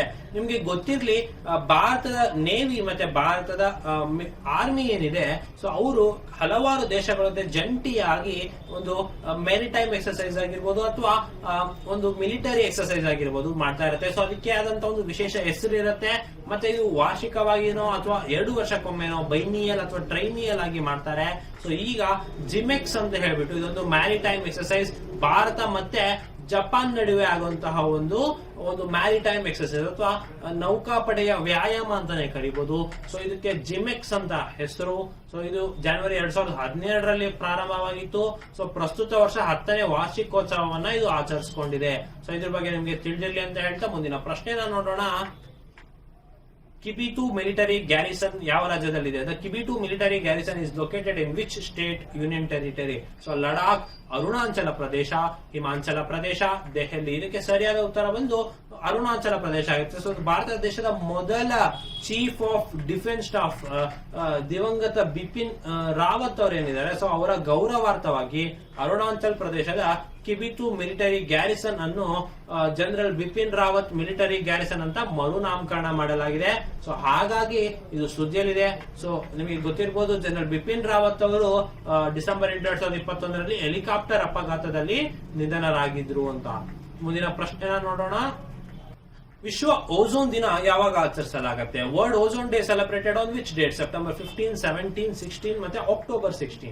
ಇದಕ್ಕೆ ಸರಿಯಾದ ಉತ್ತರ ಬಂದು ಸೆಪ್ಟೆಂಬರ್ 16. ಸೊ 16 ಸೆಪ್ಟೆಂಬರ್ 1987ರಲ್ಲಿ ಓಝೋನ್ ಪದರ ಸವಕಳಿಗೊಳಿಸುವ ವಸ್ತುಗಳ ಮೇಲಿನ ಮಾಂಟ್ರಿಯಲ್ ಪ್ರೋಟೋಕಾಲ್ ಅಂತ ಏನ್ ಕರಿತೇವೆ, ಸೊ ಅದರ ಸವಿ ನೆನಪಿಗಾಗಿ ಪ್ರತಿ ವರ್ಷ ಸೆಪ್ಟೆಂಬರ್ 16ನೇ ತಾರೀಕಂದು ವರ್ಲ್ಡ್ ಓಝೋನ್ ಡೇ, ವಿಶ್ವ ಓಝೋನ್ ದಿನವಾಗಿ ಆಚರಿಸಲಾಗುತ್ತೆ. ಸೊ ಈ ವರ್ಷದ ಥೀಮ್ ಏನಾಗಿತ್ತು ಅಂತ ಹೇಳಿದ್ರೆ global cooperation to protect life on earth to encourage sustainable development. Ozone ರಾಸಾಯನಿಕ ಸೂತ್ರ ಏನಾಗಿರುತ್ತೆ ಅಂದ್ರೆ O3 ಆಗಿರುತ್ತೆ. ಸೊ ಆಕ್ಸಿಜನ್ O2 ಆದ್ರೆ ಓಝೋನ್ದು O3 ಆಗಿರುತ್ತೆ. ಸೊ ಇದ್ರ ಬಗ್ಗೆ ನಿಮಗೆ ಮಾಹಿತಿ ಇರಲಿ. ಮುಂದಿನ ಪ್ರಶ್ನೆನ ನೋಡೋಣ. ಇತ್ತೀಚೆಗೆ ನಾನ್ಮಡೋಲ್ ಚಂಡಮಾರುತ ಯಾವ ದೇಶಕ್ಕೆ ಅಪ್ಪಳಿಸಿದೆ? Nanmadol cyclone crashes which of the following country ಅಂತ ಹೇಳ್ಬಿಟ್ಟು. So Bharat, Japan, Iran, Iraq. ಇದಕ್ಕೆ ಸರಿಯಾದ ಉತ್ತರ ಬಂದು ಜಪಾನ್ ಆಗಿರುತ್ತೆ. ಸೊ ಜಪಾನ್ ನಲ್ಲಿ ನಾನ್ಮಡೋಲ್ ಸೈಕ್ಲೋನ್ ಅಂತ ಹೇಳ್ಬಿಟ್ಟು ಅಥವಾ ಚಂಡಮಾರುತ ಇತ್ತೀಚೆಗೆ ಅಪ್ಪಳಿಸಿದೆ. ಸೊ ಇದು ಕ್ಯೂಶು ದ್ವೀಪದ ದಕ್ಷಿಣ ಭಾಗದ ಜನರಿಗೆ ಒಂದು ಸುರಕ್ಷತೆಗಾಗಿ ಇದರ ಕಾರ್ಯಾಚರಣೆ ತೆರವು ಮಾಡಲಾಗಿತ್ತು. ಸೊ ಹಾಗಾಗಿ ಇದು ಸುದ್ದಿಯಲ್ಲಿತ್ತು. ಸೊ ಇದ್ರ ಬಗ್ಗೆ ತಿಳಿದಿರಲಿ. ಸೊ ಇದು 20 ಇಂಚುಗಳಷ್ಟು ಮಳೆ ಸುರಿಸುವ ನಿರೀಕ್ಷೆಗಳಿದೆ. ಸೊ ಇದು ದಶಕಗಳಲ್ಲಿ ಅತಿ ವಿನಾಶಕಾರಿ ಚಂಡಮಾರುತ ನಾನ್ಮಡೋಲ್ ಅಂತ ಕರೆಸ್ಕೊಂಡಿದೆ. ಸೊ ಮುಂದಿನ ಪ್ರಶ್ನೆನ ನೋಡೋಣ. ಇತ್ತೀಚೆಗೆ ಮುಯಿಗಾ ಟೈಫೂನ್ ಯಾವ ದೇಶಕ್ಕೆ ಅಪ್ಪಳಿಸಿದೆ? Recently Muifa typhoon occurred in which country ಅಂತ ಹೇಳ್ಬಿಟ್ಟು ನಾನು ನಿಮಗೆ ಆಗಲೇ ಹೇಳ್ತಾ ಇದ್ದೆ. ಯಾವುದೇ ಒಂದು ಚಂಡಮಾರುತ ಆಗಿರ್ಬೋದು, ಸೈಕ್ಲೋನ್ ಆಗಿರ್ಬೋದು, ಅದು ಯಾವ ದೇಶ ಹೆಸರಿಸಿರುತ್ತೆ ಮತ್ತೆ ಯಾವ ಅಕ್ಷರದಿಂದ ಹೆಸರಿಸುತ್ತೆ ಅನ್ನೋದು ಪ್ರಮುಖವಾಗಿರುತ್ತೆ. ಮತ್ತೆ ಯಾವ ದೇಶಕ್ಕೆ ಅಪ್ಪಳಿಸುತ್ತೆ ಅನ್ನೋದು ಸಹ ಪರೀಕ್ಷೆಯಲ್ಲಿ ಕೇಳಲಾಗುತ್ತೆ. ಸೊ ಇದು ಜಪಾನ್, ಚೀನಾ, ರಷ್ಯಾ ಅಥವಾ A ಮತ್ತು B ಅಂತ ಆಪ್ಷನ್ಸ್ ಇದೆ. ನಿಮಗೆ ಸರಿಯಾದ ಉತ್ತರ ತಿಳಿದಿದೆ ಕಾಮೆಂಟ್ ಸೆಕ್ಷನ್ ಅಲ್ಲಿ ತಿಳಿಸಿ. ಇದಕ್ಕೆ ಸರಿಯಾದ ಉತ್ತರ ಬಂದು A ಮತ್ತು B ಅಂದ್ರೆ ಜಪಾನ್ ಮತ್ತು ಚೀನಾಗೆ ಈ ಮೊಯುಫಿಯಾ ಟೈಫೂನ್ ಅನ್ನೋದು ಬಂದಿದೆ. ಸೊ ಇದು ಇಕಿಗಾಕಿ ದ್ವೀಪ ಮತ್ತೆ ಜಪಾನ್ನ ದಕ್ಷಿಣ ದ್ವೀಪ ಮತ್ತು ಚೀನಾದ ಜಿನ್ಜಿಯಾಂಗ್ ಪ್ರಾಂತ್ಯದ ಕರಾವಳಿ ಪ್ರದೇಶಕ್ಕೆ ಇದು ಅಪ್ಪಳಿಸಿದೆ. ಸೊ ಚೀನಾದಲ್ಲಿ ಅಪ್ಪಳಿಸಿದ 12ನೇ ಟೈಫೂನ್ ಮುಯಿಫಾ ಆಗಿದೆ ಅಂತ ಹೇಳ್ಬಿಟ್ಟು ತಿಳಿದಿರಲಿ. ಮುಂದಿನ ಪ್ರಶ್ನೆ ನೋಡೋಣ. ಅಮೃತ್ ಸರೋವರ ಯೋಜನೆಯ ಯಾವ ಸಚಿವಾಲಯದಿಂದ ಆರಂಭಗೊಂಡಿದೆ? Which ministry launch the scheme Amrit Sarovar ಅಂತ ಹೇಳ್ಬಿಟ್ಟು? ಗ್ರಾಮೀಣಾಭಿವೃದ್ಧಿ ಸಚಿವಾಲಯ, ಕಾರ್ಮಿಕ ಮತ್ತು ಉದ್ಯೋಗ ಸಚಿವಾಲಯ, ಜಲಶಕ್ತಿ ಸಚಿವಾಲಯ, ವಸತಿ ಮತ್ತು ನಗರ ವ್ಯವಹಾರಗಳ ಸಚಿವಾಲಯ. ಸೊ ಇದಕ್ಕೆ ಸರಿಯಾದ ಉತ್ತರ ಬಂದು ಗ್ರಾಮೀಣಾಭಿವೃದ್ಧಿ ಸಚಿವಾಲಯ ಅಂತ. ಅಮೃತ್ ಸರೋವರ ಯೋಜನೆಯು ಗ್ರಾಮೀಣಾಭಿವೃದ್ಧಿ ಸಚಿವಾಲಯದಡಿ ಆರಂಭಗೊಂಡಿದ್ದು. ಸೊ ಇದು ಪ್ರಧಾನಿ ನರೇಂದ್ರ ಮೋದಿ ಅವರು 24 ಏಪ್ರಿಲ್ 2022ರಂದು ಇದನ್ನು ಉದ್ಘಾಟಿಸಿದರೆ. ಉತ್ತರ ಪ್ರದೇಶದ 8,042 ಅಮೃತ ಸರೋವರ ನಿರ್ಮಿಸಿದ ಭಾರತದ ಮೊದಲ ರಾಜ್ಯವಾಗಿದೆ. ಇದೊಂದು ಮಹತ್ವಾಕಾಂಕ್ಷೆಯ ಯೋಜನೆ ಆಗಿದೆ.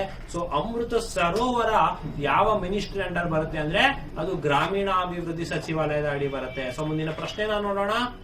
ಯಾವ ರಾಜ್ಯದಲ್ಲಿ ಅತಿ ಹೆಚ್ಚು ಪೋಕ್ಸೋ ಪ್ರಕರಣಗಳು ದಾಖಲಾಗಿದೆ? ಇನ್ which state highest POCSO cases are registered?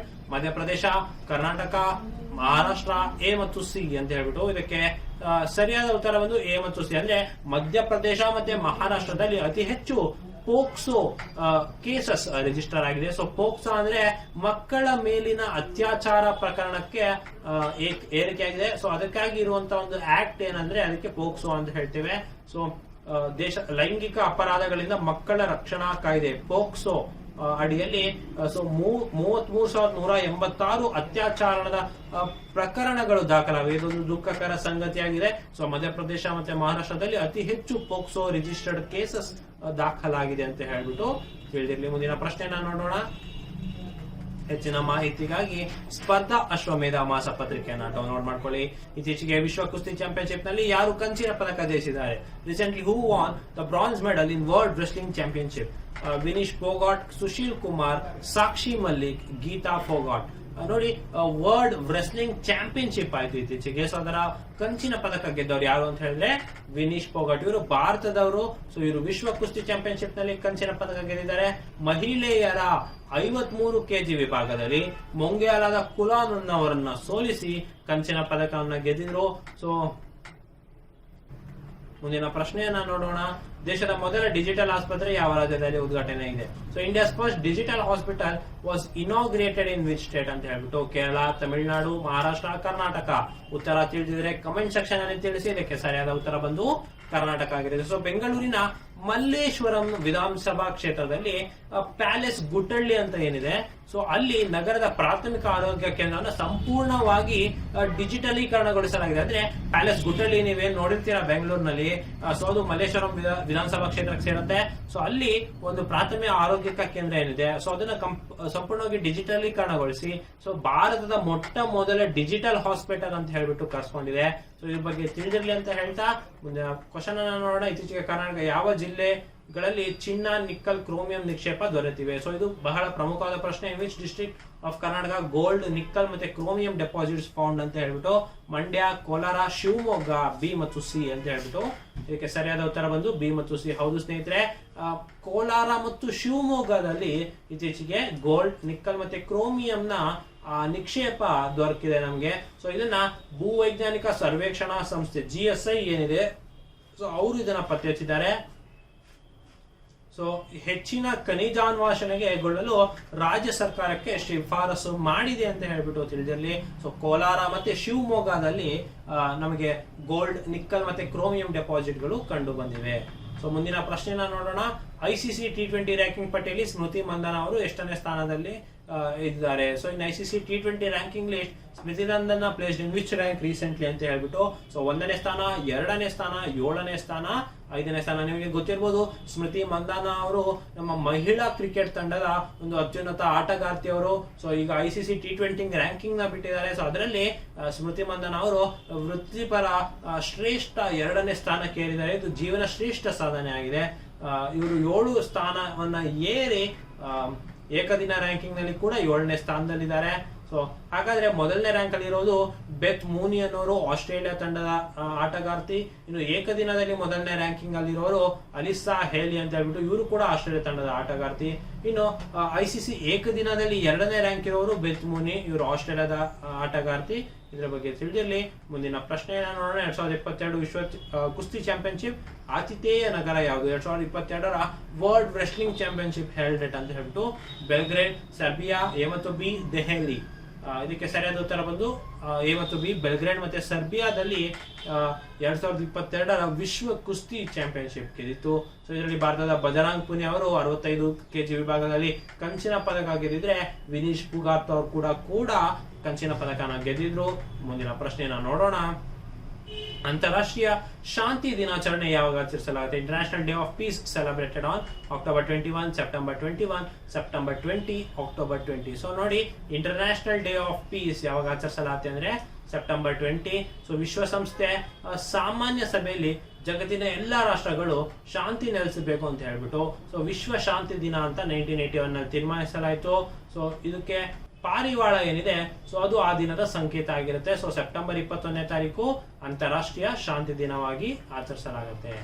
ಇದು ಮುಂದಿನ ಪ್ರಶ್ನೆಯನ್ನ ನೋಡೋಣ. ಯಾವ ವರ್ಷದಲ್ಲಿ ಸಿಂಹ ಯೋಜನೆ ಆರಂಭ ಆಯಿತು? In which year project lion was started? 2005, 6, 4, 2003. ಇದಕ್ಕೆ ಸರಿಯಾದ ಉತ್ತರ 2004 ಆಗಿರುತ್ತೆ. ಸೊ ಏಷಿಯಾಟಿಕ್ ಸಿಂಹ ಮರುಪರಿಚಯ ಯೋಜನೆ ಮಾರ್ಚ್ 2004ರಲ್ಲಿ ಆರಂಭಗೊಂಡಿತ್ತು. ಇದಕ್ಕೆ ಪ್ರಾಜೆಕ್ಟ್ ಲಯನ್ ಅಂತ ಹೇಳ್ಬಿಟ್ಟು ಹೆಸರಿಟ್ಟಿದ್ರು. ಸೊ ಇದ್ರ ಬಗ್ಗೆ ತಿಳಿದಿರ್ಲಿ. ಇದು ಯಾಕೆ ಪ್ರಸ್ತುತ ಸುದ್ದಿ ನೋಡಿ, 2004ರಲ್ಲಿ ಲಾಂಚ್ ಆದಂತ ಒಂದು ಪ್ರಾಜೆಕ್ಟ್ ಈಗ ಯಾಕೆ ಸುದ್ದಿಯಲ್ಲಿದೆ ಅಂದ್ರೆ, ಪ್ರಧಾನಿ ನರೇಂದ್ರ ಮೋದಿ ಇದರ 25 ವರ್ಷಗಳ ಅವಧಿಯ ಪ್ರಾಜೆಕ್ಟ್ ಲಯನಿಗೆ ಚಾಲನೆಯನ್ನ ಮತ್ತೆ ಮರು ಪರಿಚಯ ಮಾಡುವ ಒಂದು ಯೋಜನೆ ಏನಿದೆ ಇದಕ್ಕೆ ಚಾಲನೆ ನೀಡಿದ್ದಾರೆ. ಸೊ ಹಾಗಾಗಿ ಸುದ್ದಿಯಲ್ಲಿದೆ. ಮುಂದಿನ ಪ್ರಶ್ನೆನ ನೋಡೋಣ. ಭಾರತದ ಪ್ರಧಾನಿಯವರು ಯಾವ ನಗರದಲ್ಲಿ ಕಲಾಂ ನೋ ಕಾರ್ನಿವಲ್ ಪುಸ್ತಕ ಮೇಳವನ್ನ ಉದ್ಘಾಟಿಸಿದರು? Prime minister inaugurated the Kalam know carnival book fair in which city ಅಂತ? ಮುಂಬೈ, ಅಹಮದಾಬಾದ್, ಪುಣೆ, ವಾರಣಾಸಿ. ಸೊ ಈ ತರ ತಿಳಿದಿದೆ ನೀವು ಕಮೆಂಟ್ ಸೆಕ್ಷನ್ ಅಲ್ಲಿ ತಿಳಿಸಿ. ಇದಕ್ಕೆ ಸರಿಯಾದ ಉತ್ತರ ಬಂದು ಅಹಮದಾಬಾದ್. ಹೌದು ಸ್ನೇಹಿತರೆ, ಅಹಮದಾಬಾದ್ ನಲ್ಲಿ ನವಭಾರತ ಸಾಹಿತ್ಯ ಮಂದಿರದಲ್ಲಿ ಕಲಾಂ ನೋ ಕಾರ್ನಿವಲ್ ಪುಸ್ತಕ ಮೇಳವನ್ನು ಉದ್ಘಾಟನೆ ಮಾಡಿದ್ರು. ಸೊ ಈ ಸಾಂಪ್ರದಾಯಿಕ ಪ್ರದರ್ಶನದಲ್ಲಿ ಗುಜರಾತ್ ನಲ್ಲಿ ಸಾಹಿತ್ಯ ಮತ್ತು ಜ್ಞಾನವನ್ನು ವಿಸ್ತರಿಸಲು ಇದು ಸಹಾಯ ಮಾಡುತ್ತೆ ಅಂತ ಹೇಳ್ಬಿಟ್ಟು ಸೊ ಈ ಇವೆಂಟ್ ಬಗ್ಗೆ ನಿಮಗೆ ತಿಳಿದಿರಲಿ. 250ನೇ ಪ್ರಶ್ನೆಗೆ ಬಂದಿದ್ದೇವೆ. ಸೊ ಫಾರ್ಚೂನ್ ಇಂಡಿಯಾ 2022ರ ಭಾರತದ ಅತ್ಯಂತ ಶ್ರೀಮಂತರ ಪಟ್ಟಿಯಲ್ಲಿ ಮೊದಲ ಸ್ಥಾನ ಇರುವ ಭಾರತ ಉದ್ಯಮಿಯರು? Which business person was ranked first in the Fortune India list of India's richest for 2022? Mukesh Ambani, Gautam Adani, Cyrus Poonawalla, Narayana Swamy. ಇದಕ್ಕೆ ಸರಿಯಾದ ಉತ್ತರ ಗೌತಮ್ ಅದಾನಿ ಅವರಾಗಿದ್ದಾರೆ. ಸೊ ಅದಾನಿ ಗ್ರೂಪ್ ಏನಿದೆ, ಸೊ ಅದರ ಮುಖ್ಯಸ್ಥರಾದಂತಹ ಗೌತಮ್ ಅದಾನಿ ಅವರು ಭಾರತದ ಅತ್ಯಂತ ಶ್ರೀಮಂತ ಪಟ್ಟಿಯಲ್ಲಿ ಮೊದಲ ಸ್ಥಾನದಲ್ಲಿದ್ದಾರೆ. ಇದ್ರ ಬಗ್ಗೆ ತಿಳಿದಿರಲಿ. ಮುಂದಿನ ಪ್ರಶ್ನೆನ ನೋಡೋಣ. 2022ರಲ್ಲಿ ಎರಡನೇ ಭಾರತ ಜಪಾನ್ 2+2 ಸಂವಾದ ಆತಿಥೇಯ ನಗರ ಯಾವುದು? So which city is the host for second India Japan 2+2 dialogue in 2022 ಅಂತ ಹೇಳ್ಬಿಟ್ಟು. ಸೊ ನವದೆಹಲಿ, ಟೋಕಿಯೋ, ಗುಜರಾತ್ ಮತ್ತೆ ಪುಣೆ. ಇದಕ್ಕೆ ಸರಿಯಾದ ಉತ್ತರ ಬಂದು ಟೋಕಿಯೋ. ಸೊ ಹೌದು, ಜಪಾನ್ ಮತ್ತೆ ಭಾರತ ನಡುವೆ 2+2 ಡಯಲಾಗ್ ಏನ್ ನಡೀತಾ ಇದೆ ಸಂವಾದ, ಇದರ ಆತಿಥೇಯ ನಗರ ಟೋಕಿಯೋ ಆಗಿರುತ್ತೆ. ಸೊ ಇದು ಎರಡನೇ ಬಾರಿ ಈ ತರ ಒಂದು ಡೈಲಾಗ್ ನಡೀತಾ ಇದೆ. ಸೊ ಇದಕ್ಕೆ ರಕ್ಷಣಾ ಸಚಿವರಾದಂತಹ ರಾಜನಾಥ್ ಸಿಂಗ್ ಮತ್ತೆ ವಿದೇಶಾಂಗ ಸಚಿವ ಡಾಕ್ಟರ್ ಎಸ್ ಜೈಶಂಕರ್ ಅವರೇನಿದ್ದಾರೆ, ಸೊ ಅವರು ಭಾಗವಹಿಸಿದ್ರು. ಸೊ ಇದರಲ್ಲಿ Asian outlook on the Indo Pacific ತಮ್ಮ ಸಂಪೂರ್ಣ ಬೆಂಬಲವನ್ನ ನೀಡುತ್ತಿದ್ದಾರೆ. ಸೊ ಇದು ಧರ್ಮ ಗಾರ್ಡಿಯನ್ ಅಥವಾ ಜೆಮೆಕ್ಸ್ ಏನು ಮತ್ತೆ ಮಲಬಾರ್ ವ್ಯಾಯಾಮಗಳೇನಿದೆ, ಸೊ ಅದರಲ್ಲೆಲ್ಲ ಭಾರತ ಮತ್ತೆ ಜಪಾನ್ ಪಾಲ್ಗೊಂಡಿತ್ತು. ಸೊ ಇದ್ರ ಬಗ್ಗೆ ನಿಮಗೆ ತಿಳಿದಿರಲಿ.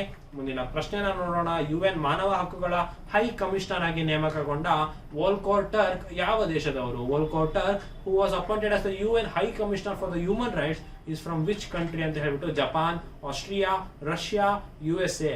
ಸೊ ನಿಮಗೆ ಆಪ್ಷನ್ಸ್ ನೀಡಲಾಗಿದೆ, ನಿಮಗೆ ಉತ್ತರ ತಿಳಿದಿದ್ರೆ ತಿಳಿಸಿ ಅಂತ ಹೇಳ್ತಾ ಮುಂದೆ ಸರಿಯಾದ ಉತ್ತರ ಬಂದು ಆಸ್ಟ್ರಿಯಾ. ಸೊ ಈ ಇತ್ತೀಚೆಗೆ ಏನು ವೋಲ್ಕೋರ್ ಟರ್ಕ್ ಅವರು UN high commissioner of human rights ಆಗಿ ಆಯ್ಕೆ ಆಗಿದ್ದಾರೆ. ಇವರು ಮೂಲತಃ ಆಸ್ಟ್ರಿಯಾ ದೇಶದವರಾಗಿದ್ದಾರೆ. ಸೊ ಇದ್ರ ಬಗ್ಗೆ ನಿಮಗೆ ತಿಳಿದಿರಲಿ. ಭಾರತದ ನೌಕಾಪಡೆಯ ಮಾಜಿ ಮುಖ್ಯಸ್ಥ ಅಡ್ಮಿರಲ್ ಸುನಿಲ್ ಲಾಂಬಾ ಅವರಿಗೆ ಯಾವ ದೇಶವು ಅರ್ಹ ಸೇವಾ ಪದಕವನ್ನ ನೀಡಿದೆ? Which country confirmed merit service medal to India's former navy chief admiral Sunil Lamba? ಇದಕ್ಕೆ ಸರಿಯಾದ ಉತ್ತರ ಸಿಂಗಾಪುರ ಆಗಿರುತ್ತೆ. ಸೊ ಸಿಂಗಾಪುರದ ಅವರು ಅಡ್ಮಿರಲ್ ಸುನಿಲ್ ಲಾಂಬಾ ಅವರಿಗೆ ಒಂದು ಹಾನರರಿ ಮೆರಿಟ್ ಸರ್ವಿಸ್ ಮೆಡಲ್ ಅನ್ನ ನೀಡಿದೆ. ಇದು ಪ್ರತಿಷ್ಠಿತ ಪಿಂಗೆಟ್ ಜಸಾ ಜೆಮಿಲಿಂಗ ಟೆಂಟೇರಾ ಗೌರವವನ್ನ ನೀಡಿದ್ದಾರೆ. ಸೊ ಇದಕ್ಕೆ ಮೆರಿಟೋರಿಯಸ್ ಸೇವಾ ಪದಕ ಅಂತ ಕರೀತಾರೆ. ಇದು ಅಧಿಕಾರಾವಧಿ ಅಲ್ಲಿ ಇರುವಂತಹ 2018 ತನಕ ಇವರು ಅಧಿಕಾರಾವಧಿಯಲ್ಲಿ ಇದ್ರು. ಸೊ ವಿಶಾಖಪಟ್ಟಣಂ ಮತ್ತೆ ಸಿಂಗಾಪುರ ನಡುವೆ ನಡೆದಂತ ಒಂದು ಇಂಡಿಯಾ ದ್ವಿಪಕ್ಷೀಯ ವ್ಯಾಯಾಮ ಸಿಂಬೆಕ್ಸ್ 2025ನೇ ಆವೃತ್ತಿಯನ್ನ ಆಯೋಜಿಸಿತ್ತು. ಸೊ ಈ ಆಯೋಜನೆಯಲ್ಲಿ ಈ ರೀತಿಯಾದಂತಹ ಒಂದು ಅವಾರ್ಡ್ ನ ಕೊಟ್ಟಿದ್ದಾರೆ. ಮುಂದಿನ ಪ್ರಶ್ನೆಯನ್ನ ನೋಡೋಣ. ಇತ್ತೀಚೆಗೆ ಯಾವ ದೇಶವು IAEA ಪರಮಾಣು ನಿಗಾ ಒಪ್ಪಂದವನ್ನ ವಿಸ್ತರಿಸಲು ಒಪ್ಪಿಕೊಂಡಿದೆ? So which country has recently agreed to extend IAFA nuclear monitoring deal ಅಂತ? ಇರಾನ್, ಅಮೆರಿಕ, ರಷ್ಯಾ, ಭಾರತ ಇದೆ. ಇದಕ್ಕೆ ಸರಿಯಾದ ಉತ್ತರ ಒಂದು ಇರಾನ್ ಆಗಿರುತ್ತೆ. ಸೊ IAEA ಅಂದ್ರೆ ಅಂತಾರಾಷ್ಟ್ರೀಯ ಪರಮಾಣು ಶಕ್ತಿ ಸಂಸ್ಥೆ ಅಂತ ಕರಿತೀವಿ. ಸೊ ಇವರು ಇತ್ತೀಚೆಗೆ ಇರಾನಿಗೆ ಒಂದು ಅಗ್ರಿಮೆಂಟ್ ಅನ್ನ ಮಾಡ್ಕೊಂಡಿದೆ ಮಾನಿಟರ್ ನ ಮಾಡ್ಕೊಡ್ಲಿಕ್ಕೆ. ಸೊ ಇದ್ರ ಬಗ್ಗೆ ತಿಳಿದಿರ್ಲಿ. ಮುಂದಿನ ಪ್ರಶ್ನೆಯನ್ನ ನೋಡೋಣ.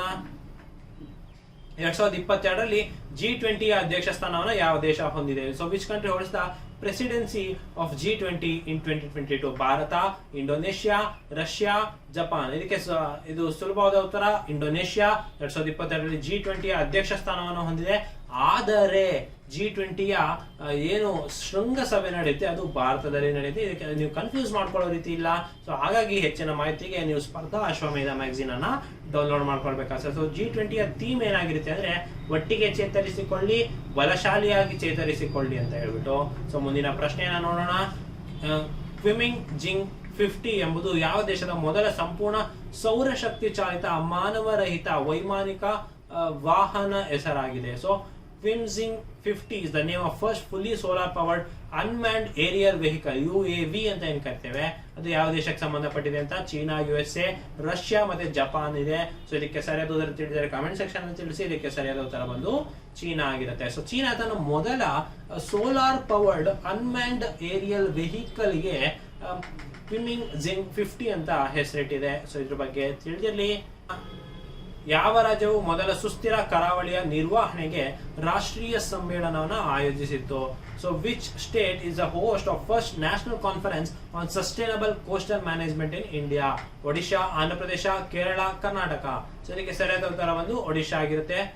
ನೋಡಿ, national conference on coastal management in ಇಂಡಿಯಾಗೆ ಹೋಸ್ಟ್ ಯಾರಾಗಿತ್ತು ಅಂತ ಹೇಳಿದ್ರೆ ಅದು ಒಡಿಶಾ ಆಗಿತ್ತು.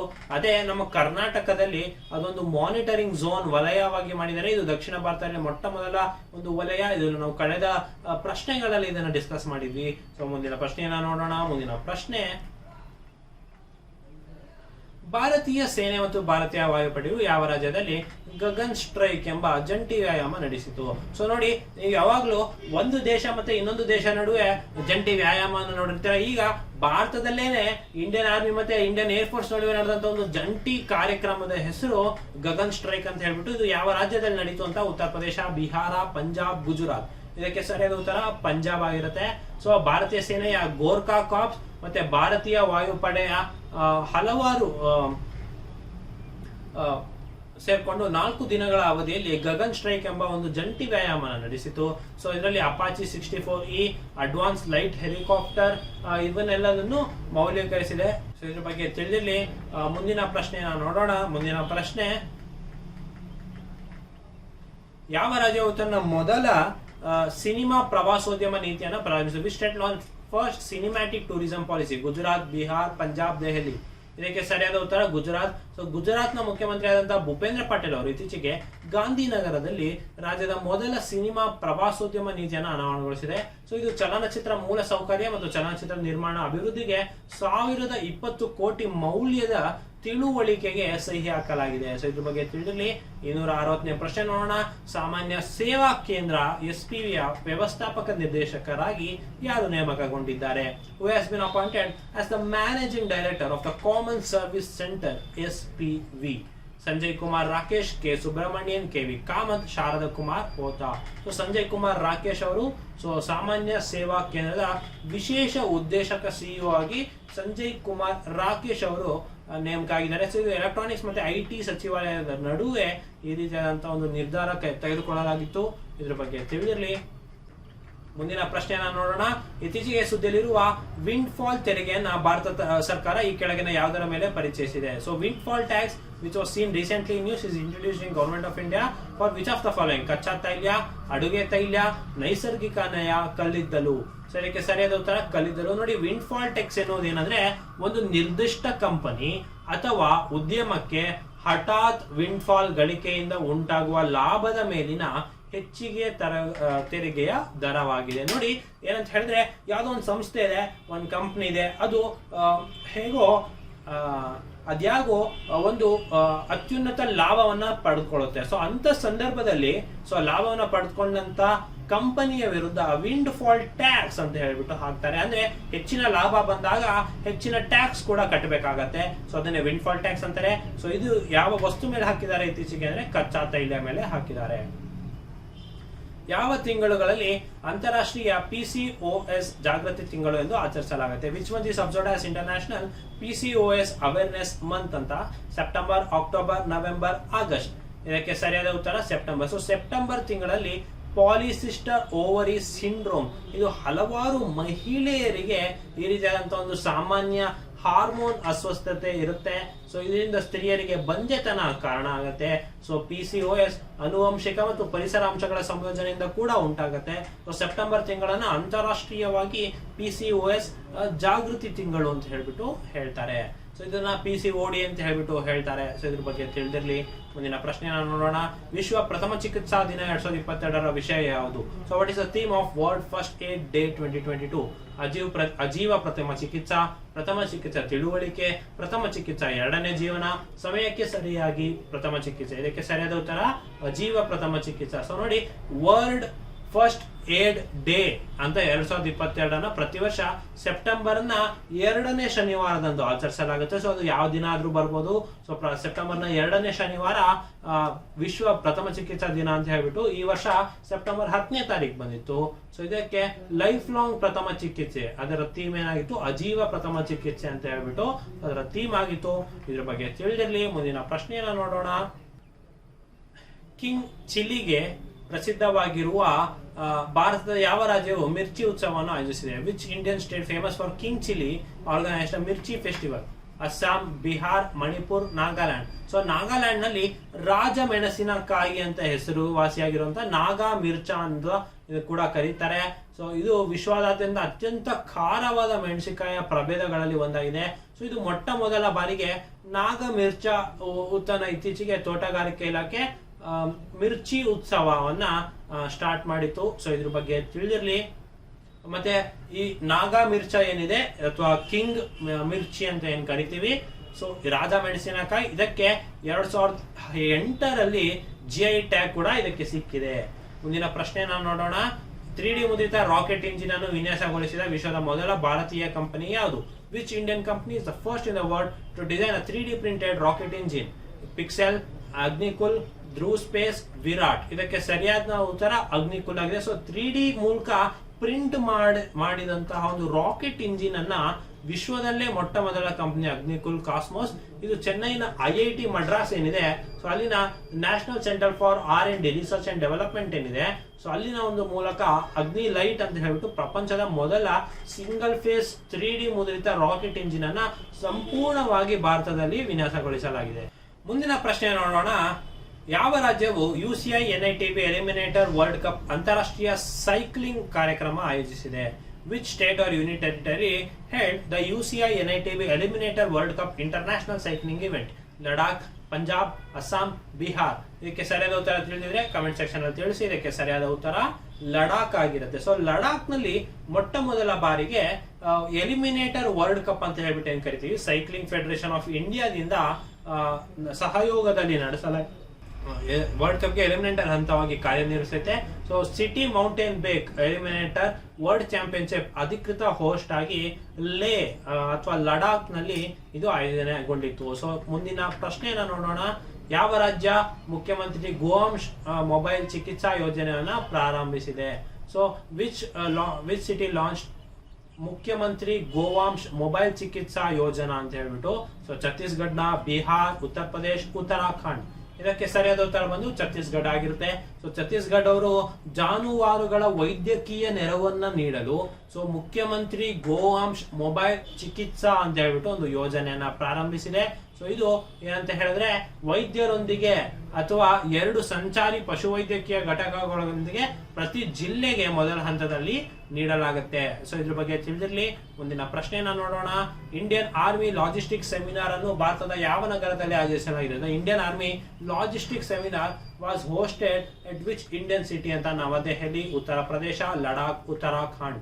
ಇದಕ್ಕೆ ಸರಿಯಾದ ಉತ್ತರ ಬಂದು ನವದೆಹಲಿ ಆಗಿರುತ್ತೆ. ಸೊ ನವದೆಹಲಿಯಲ್ಲಿ ಕೇಂದ್ರ ರಕ್ಷಣಾ ಸಚಿವರಾದಂತಹ ರಾಜನಾಥ್ ಸಿಂಗ್ ಅವರು ಇತ್ತೀಚೆಗೆ ಇಂಡಿಯನ್ ಆರ್ಮಿ ಲಾಜಿಸ್ಟಿಕ್ ಸೆಮಿನಾರ್ ಅನ್ನು ಉದ್ಘಾಟಿಸಿದ್ದಾರೆ.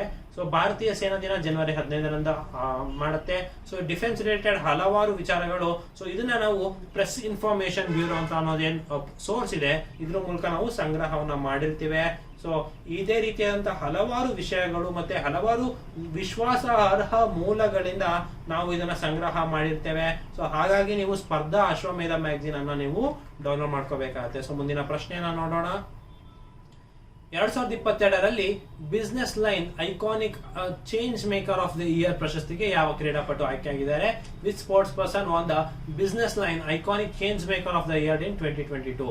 So PV Sindhu, Mary Kom, Mithali Raj, Sania Mirza. ಅಂದ್ರೆ ಸ್ಪೋರ್ಟ್ಸ್ ವ್ಯಕ್ತಿಗೆ iconic change maker of the year ಅಂತ ಹೇಳ್ಬಿಟ್ಟು ಅವಾರ್ಡ್ ಬಂದಿದೆ. ಇದು ಯಾರಿಗೆ ಅಂತ ಹೇಳಿದ್ರೆ ಮಹಿಳಾ ಕ್ರಿಕೆಟ್ ಆಟಗಾರ್ತಿಯಾದಂತಹ ಮಿತಾಲಿ ರಾಜ್ ಅವರಿಗೆ. ಸೊ ಈ ರೀತಿ business line change maker of the year award ಸಿಕ್ಕಿದೆ. ಸೊ ಇನ್ನು ಕೇಂದ್ರ ಹಣಕಾಸು ಸಚಿವೆ ನಿರ್ಮಲಾ ಸೀತಾರಾಮನ್ ಅವರಿಗೆ ಕೂಡ ಸಹ ಮತ್ತೆ ಭಾರತ್ ಬಯೋಟೆಕ್ಗೆ ಈ ಪ್ರಶಸ್ತಿಗಳು ಬಂದಿದೆ. ಇನ್ನು ಭಾರತೀಯ ಕ್ರಿಕೆಟ್ ಆಟಗಾರ್ತಿ ಮಿತಾಲಿ ರಾಜ್ ಕೂಡ ವರ್ಷದ iconic change maker of the year award ಕೂಡ ಬಂದಿದೆ. ಇದ್ರ ಬಗ್ಗೆ ತಿಳಿದಿರಲಿ. ಮುಂದಿನ ಪ್ರಶ್ನೆ ನೋಡೋಣ. ರಾಷ್ಟ್ರೀಯ ಅಗತ್ಯ ಔಷಧಗಳ ಪಟ್ಟಿ NLEM ನಲ್ಲಿ ಎಷ್ಟು ಔಷಧಿಗಳನ್ನ ಸೇರಿಸಲಾಗಿದೆ? How many drugs R included in the national list of essential medicines? 384, 483, 550, 250. ಇದಕ್ಕೆ ಸರಿಯಾದ ಉತ್ತರ ಬಂದು 384 ಆಗಿರುತ್ತೆ. ಸೊ 384 ಔಷಧಿಗಳನ್ನ ಎಸೆನ್ಷಿಯಲ್ ಮೆಡಿಸಿನ್ಸ್ ಲಿಸ್ಟ್ ಅನ್ನ ಪಟ್ಟಿಗೆ ಸೇರಿಸಲಾಗಿರುತ್ತೆ. ಸೊ ಇದು ಕುಟುಂಬ ಕಲ್ಯಾಣ ಸಚಿವರೇನಿರ್ತಾರೆ, ಕೇಂದ್ರ ಆರೋಗ್ಯ ಮತ್ತೆ ಕುಟುಂಬ ಕಲ್ಯಾಣ ಸಚಿವರು ಈ NLEM 2022 ಪರಿಷ್ಕೃತ ಪಟ್ಟಿಯನ್ನ ಇತ್ತೀಚೆಗೆ ಹೊರತಂದರು. ಸೊ ಇದ್ರ ಬಗ್ಗೆ ತಿಳಿದಿರಲಿ. ಮುಂದಿನ ಪ್ರಶ್ನೆಯನ್ನ ನೋಡೋಣ. ನಾಗಾರ್ನೋ ಕರ್ಬಾವ್ ಸಂಘರ್ಷ ಈ ಕೆಳಗಿನ ಯಾವ ರಾಷ್ಟ್ರಗಳ ನಡುವಿನ ಪ್ರಾದೇಶಿಕ ವಿವಾದವಾಗಿದೆ? The Nagorno Karabakh conflict is a territorial dispute between which among the following nation? Armenia, Azerbaijan, Russia ಮತ್ತೆ ಉಕ್ರೇನ್, ಪಾಕಿಸ್ತಾನ್ ಮತ್ತೆ ಅಫ್ಘಾನಿಸ್ತಾನ್, ಚೀನಾ ಮತ್ತೆ ಅಜ್ಬೈಜಾನ್. ಇದಕ್ಕೆ ಸರಿಯಾದ ಉತ್ತರ ಅರ್ಮೇನಿಯಾ ಮತ್ತೆ ಅಜರ್ಬೈಜಾನ್ ಆಗಿದೆ. ಸೊ ನಾಗಾರ್ನೋ ಮತ್ತೆ ಕುರುಬಾಗ್ ಸಂಘರ್ಷವು ಸೊ ಇವೆರಡು ದೇಶಗಳ ನಡುವೆ ಅಥವಾ ಇವೆರಡು ಸಿಟಿಗಳ ನಡುವೆ ಒಂದು ಟೆರಿಟೋರಿಯಲ್ ಡಿಸ್ಪ್ಯೂಟ್ ಆಗಿದೆ. ಇದು 1988 ಇಂದ 1994 ನಡುವೆ ಒಂದು ಸಂಪೂರ್ಣ ಪ್ರಮಾಣದ ಯುದ್ಧ ಆಗಿತ್ತು, ಯುದ್ಧಕ್ಕೆ ಕಾರಣ ಆಗಿತ್ತು. ಸೊ ಹಾಗಾಗಿ ಇದ್ರ ಬಗ್ಗೆ ವಿವಾದ ಇದೆ, ಇದು ಸುದ್ದಿಯಲ್ಲಿದೆ, ಇದ್ರ ಬಗ್ಗೆ ತಿಳಿದಿರ್ಲಿ ಅಂತ ಹೇಳ್ತಾ ಮುಂದಿನ ಪ್ರಶ್ನೆನ ನೋಡೋಣ. ಎಸ್ಟಿ ಪಟ್ಟಿಗೆ ಸೇರಿದ ನರಿಕೊರವನ್ ಮತ್ತು ಕುರಿವಿಕ್ಕರಿನ್ ಸಮುದಾಯವು ಯಾವ ರಾಜ್ಯಕ್ಕೆ ಸೇರಿವೆ? ಸೊ ನರಿಕೊರವನ್ ಮತ್ತೆ Kurivikkaran communities join ST list. This belongs to which state ಅಂತ? ಆಂಧ್ರ ಪ್ರದೇಶ, ತಮಿಳುನಾಡು, ಕೇರಳ, ಛತ್ತೀಸ್ಗಢ. ಇದಕ್ಕೆ ಸರಿಯಾದ ಉತ್ತರ ತಮಿಳುನಾಡು. ಸೊ ಇದನ್ನ ಎಸ್ಟಿ ಪಟ್ಟಿ ಸೆಪ್ಟೆಂಬರ್ 14, 2022ರಂದು ಸಂವಿಧಾನ ಪರಿಶಿಷ್ಟ ಬುಡಕಟ್ಟುಗಳ 2ನೇ ತಿದ್ದುಪಡಿ ಮಸೂದೆ 2022 ಅನುಮೋದಿಸಿತ್ತು. ಸೊ ಈ ಹೊಸ ಬಿಲ್ ಮೂಲಕ ಏನಂತ ಹೇಳಿದ್ರೆ 2 ಹೊಸ ಕಮ್ಯುನಿಟಿನ ಎಸ್ಟಿ ಲಿಸ್ಟಿಗೆ ಸೇರಿದೆ. ಸೊ ಈ ಸೇರಿಸಿರುವಂತಹ ಟ್ರೈಬ್ಗಳು ತಮಿಳುನಾಡಿಗೆ ಸೇರತ್ತೆ. ಸೊ ಮುಂದಿನ ಪ್ರಶ್ನೆಯನ್ನ ನೋಡೋಣ. 2022ರಲ್ಲಿ ಭಾರತದ ನಿವಾಸಿಗಳು ಸರಾಸರಿ ಜೀವಿತಾವಧಿ ವರ್ಷಗಳು ಎಷ್ಟು? What is the life expectancy of India in 2020 ಅಂತ ಹೇಳ್ಬಿಟ್ಟು 59.6, 61.1, 70.8, 61.5. ಇದಕ್ಕೆ ಸರಿಯಾದ ಉತ್ತರ ಬಂದು 70.8 ವರ್ಷಗಳು. ಸೊ ಒಬ್ಬ ಭಾರತೀಯ ತಮ್ಮ ಸರಾಸರಿ ಜೀವಿತಾವಧಿ ಎಷ್ಟಿರುತ್ತೆ ಅಂದ್ರೆ 70.8 ವರ್ಷಗಳಿರುತ್ತೆ. ಸೊ ಇದು ಇತ್ತೀಚೆಗೆ ಲ್ಯಾನ್ಸೆಂಟ್ ವೈದ್ಯಕೀಯ ವರದಿಯ ಪ್ರಕಾರ ಭಾರತದ ಜೀವಿತಾವಧಿ ಸರಾಸರಿ 1990ಕ್ಕಿಂತ ಹೆಚ್ಚಾಗಿದೆ. ಸೊ 92 ಅಲ್ಲಿ ಇದು 59.6 ಆಗಿತ್ತು. ಸೊ ಈಗ ಅದು 70.8 ವರ್ಷಕ್ಕೆ ಏರಿಕೆ ಆಗಿದೆ. ಶೇಕಡ 9ರಷ್ಟು ಭಾಗ ಏರಿಕೆ ಆಗಿದೆ. ಇದು ಒಂದು ಖುಷಿಯಾದ ವಿಚಾರ. ಇನ್ನು ನಮ್ಮ ಮೆಡಿಕಲ್ ಅಥವಾ ನಮ್ಮ ಹೆಲ್ತ್ ಸೆಕ್ಟರ್ ಏನಿದೆ ಅದಿನ್ನೂ ಸುಧಾರಿಸಿದ್ರೆ 18% ಅಷ್ಟು ಏರಿಕೆ ಕೂಡ ಆಗ್ಬೋದು ಅಂತ ಹೇಳ್ಬಿಟ್ಟು ಹೇಳಲಾಗ್ತಾ ಇದೆ. ಸೊ ಮುಂದಿನ ಕ್ವಶನ್ ನೋಡೋಣ. ಕ್ಯಾನ್ಸರ್ ಸಾವುಗಳ ಕಡಿಮೆ ಮಾಡಲು ಯಾವ ದೇಶವು ಯೋಜನೆಗಳನ್ನ ಪ್ರಾರಂಭಿಸಿದೆ? So which country launch ARPAH advance research project agencies for health to reduce cancer deaths? Bharat, USA, Japan, China. ಉತ್ತರ ತಿಳಿದಿದ್ರೆ ಕಮೆಂಟ್ ಸೆಕ್ಷನ್ ಅಲ್ಲಿ ತಿಳಿಸಿ. ಇದಕ್ಕೆ ಸರಿಯಾದ ಉತ್ತರ ಬಂದು USA ಆಗಿದೆ. ಸೊ UN ಅಧ್ಯಕ್ಷ ಜೋ ಬಿಡೆನ್ ಅವರು ಕ್ಯಾನ್ಸರ್ ರೋಗ ಕಡಿಮೆ ಮಾಡಲು ಒಂದು ಹೊಸ ಯೋಜನೆ ಮಾಡಿದೆ. ಇದರ ಹೆಸರು ARPAH ಅಂತ ಹೇಳ್ಬಿಟ್ಟು. ಸೊ ಇದ್ರ ಬಗ್ಗೆ ತಿಳಿದಿರ್ಲಿ. ಇನ್ನು ವಿಶ್ವ ಕ್ಯಾನ್ಸರ್ ದಿನ ಯಾವತ್ತು ಅಂದ್ರೆ ಫೆಬ್ರವರಿ 4ನೇ ತಾರೀಕು. 275ನೇ ಪ್ರಶ್ನೆಗೆ ಬಂದಿದ್ದೇವೆ. ಸೊ 275ನೇ ಪ್ರಶ್ನೆ ಏನು ಅಂದ್ರೆ ಭಾರತದಲ್ಲಿ ಹಿಂದಿ ದಿವಸ್ ಅಥವಾ ರಾಷ್ಟ್ರೀಯ ಹಿಂದಿ ದಿನ ಯಾವಾಗ ಆಚರಿಸಲಾಗುತ್ತೆ? So when is the national Hindi Divas or national Hindi day celebrated in India? September 10, September 12, September 14, September 18. So ಇದಕ್ಕೆ ಸರಿಯಾದ ಉತ್ತರ ಬಂದು ಸೆಪ್ಟೆಂಬರ್ 14 ಆಗಿರುತ್ತೆ. ಸೊ ಸೆಪ್ಟೆಂಬರ್ 14, 1949ರಂದು ಲೋಕಸಭೆಯಿಂದ ಅಧಿಕೃತ ಭಾಷೆಯಾಗಿ ಹಿಂದಿಯನ್ನು ಅಳವಡಿಸಿಕೊಂಡಿದ್ರು. ಸೊ ಇದರ ಗುರುತಿಸಲು ಪ್ರತಿ ವರ್ಷ ಸೆಪ್ಟೆಂಬರ್ 14ನೇ ತಾರೀಕಂದು ಹಿಂದಿ ದಿವಸ್ ಅಥವಾ ರಾಷ್ಟ್ರೀಯ ಹಿಂದಿ ದಿನ ಅಂತ ಆಚರಿಸಲಾಗತ್ತೆ. ಆದ್ರೆ ಹಿಂದಿ ರಾಷ್ಟ್ರ ಭಾಷೆ ಅಲ್ಲ. ಸೊ ನಮ್ಮ ಎಲ್ಲಾ ಭಾಷೆಗಳು ರಾಷ್ಟ್ರ ಭಾಷೆ ಅಂತಾನೆ ಕನ್ಸಿಡರ್ ಮಾಡ್ತಾರೆ. ಕೇವಲ ಒಂದು ಭಾಷೆ ಮಾತ್ರ ಅಲ್ಲ. ಆದ್ರೆ ಇಂಗ್ಲಿಷ್ ಮತ್ತೆ ಹಿಂದಿಯನ್ನ ಆಡಳಿತ ಭಾಷೆ ಮತ್ತೆ ರೀಜನಲ್ ಆಗಿ ನಮ್ಮ ಕರ್ನಾಟಕದಲ್ಲಿ ಕನ್ನಡ ಮತ್ತು ಇಂಗ್ಲಿಷ್ ಆಡಳಿತ ಭಾಷೆಯನ್ನಾಗಿ ಗುರುತಿಸ್ತಾರೆ. ಸೊ ಇದ್ರ ಬಗ್ಗೆ ತಿಳಿದಿರ್ಲಿ.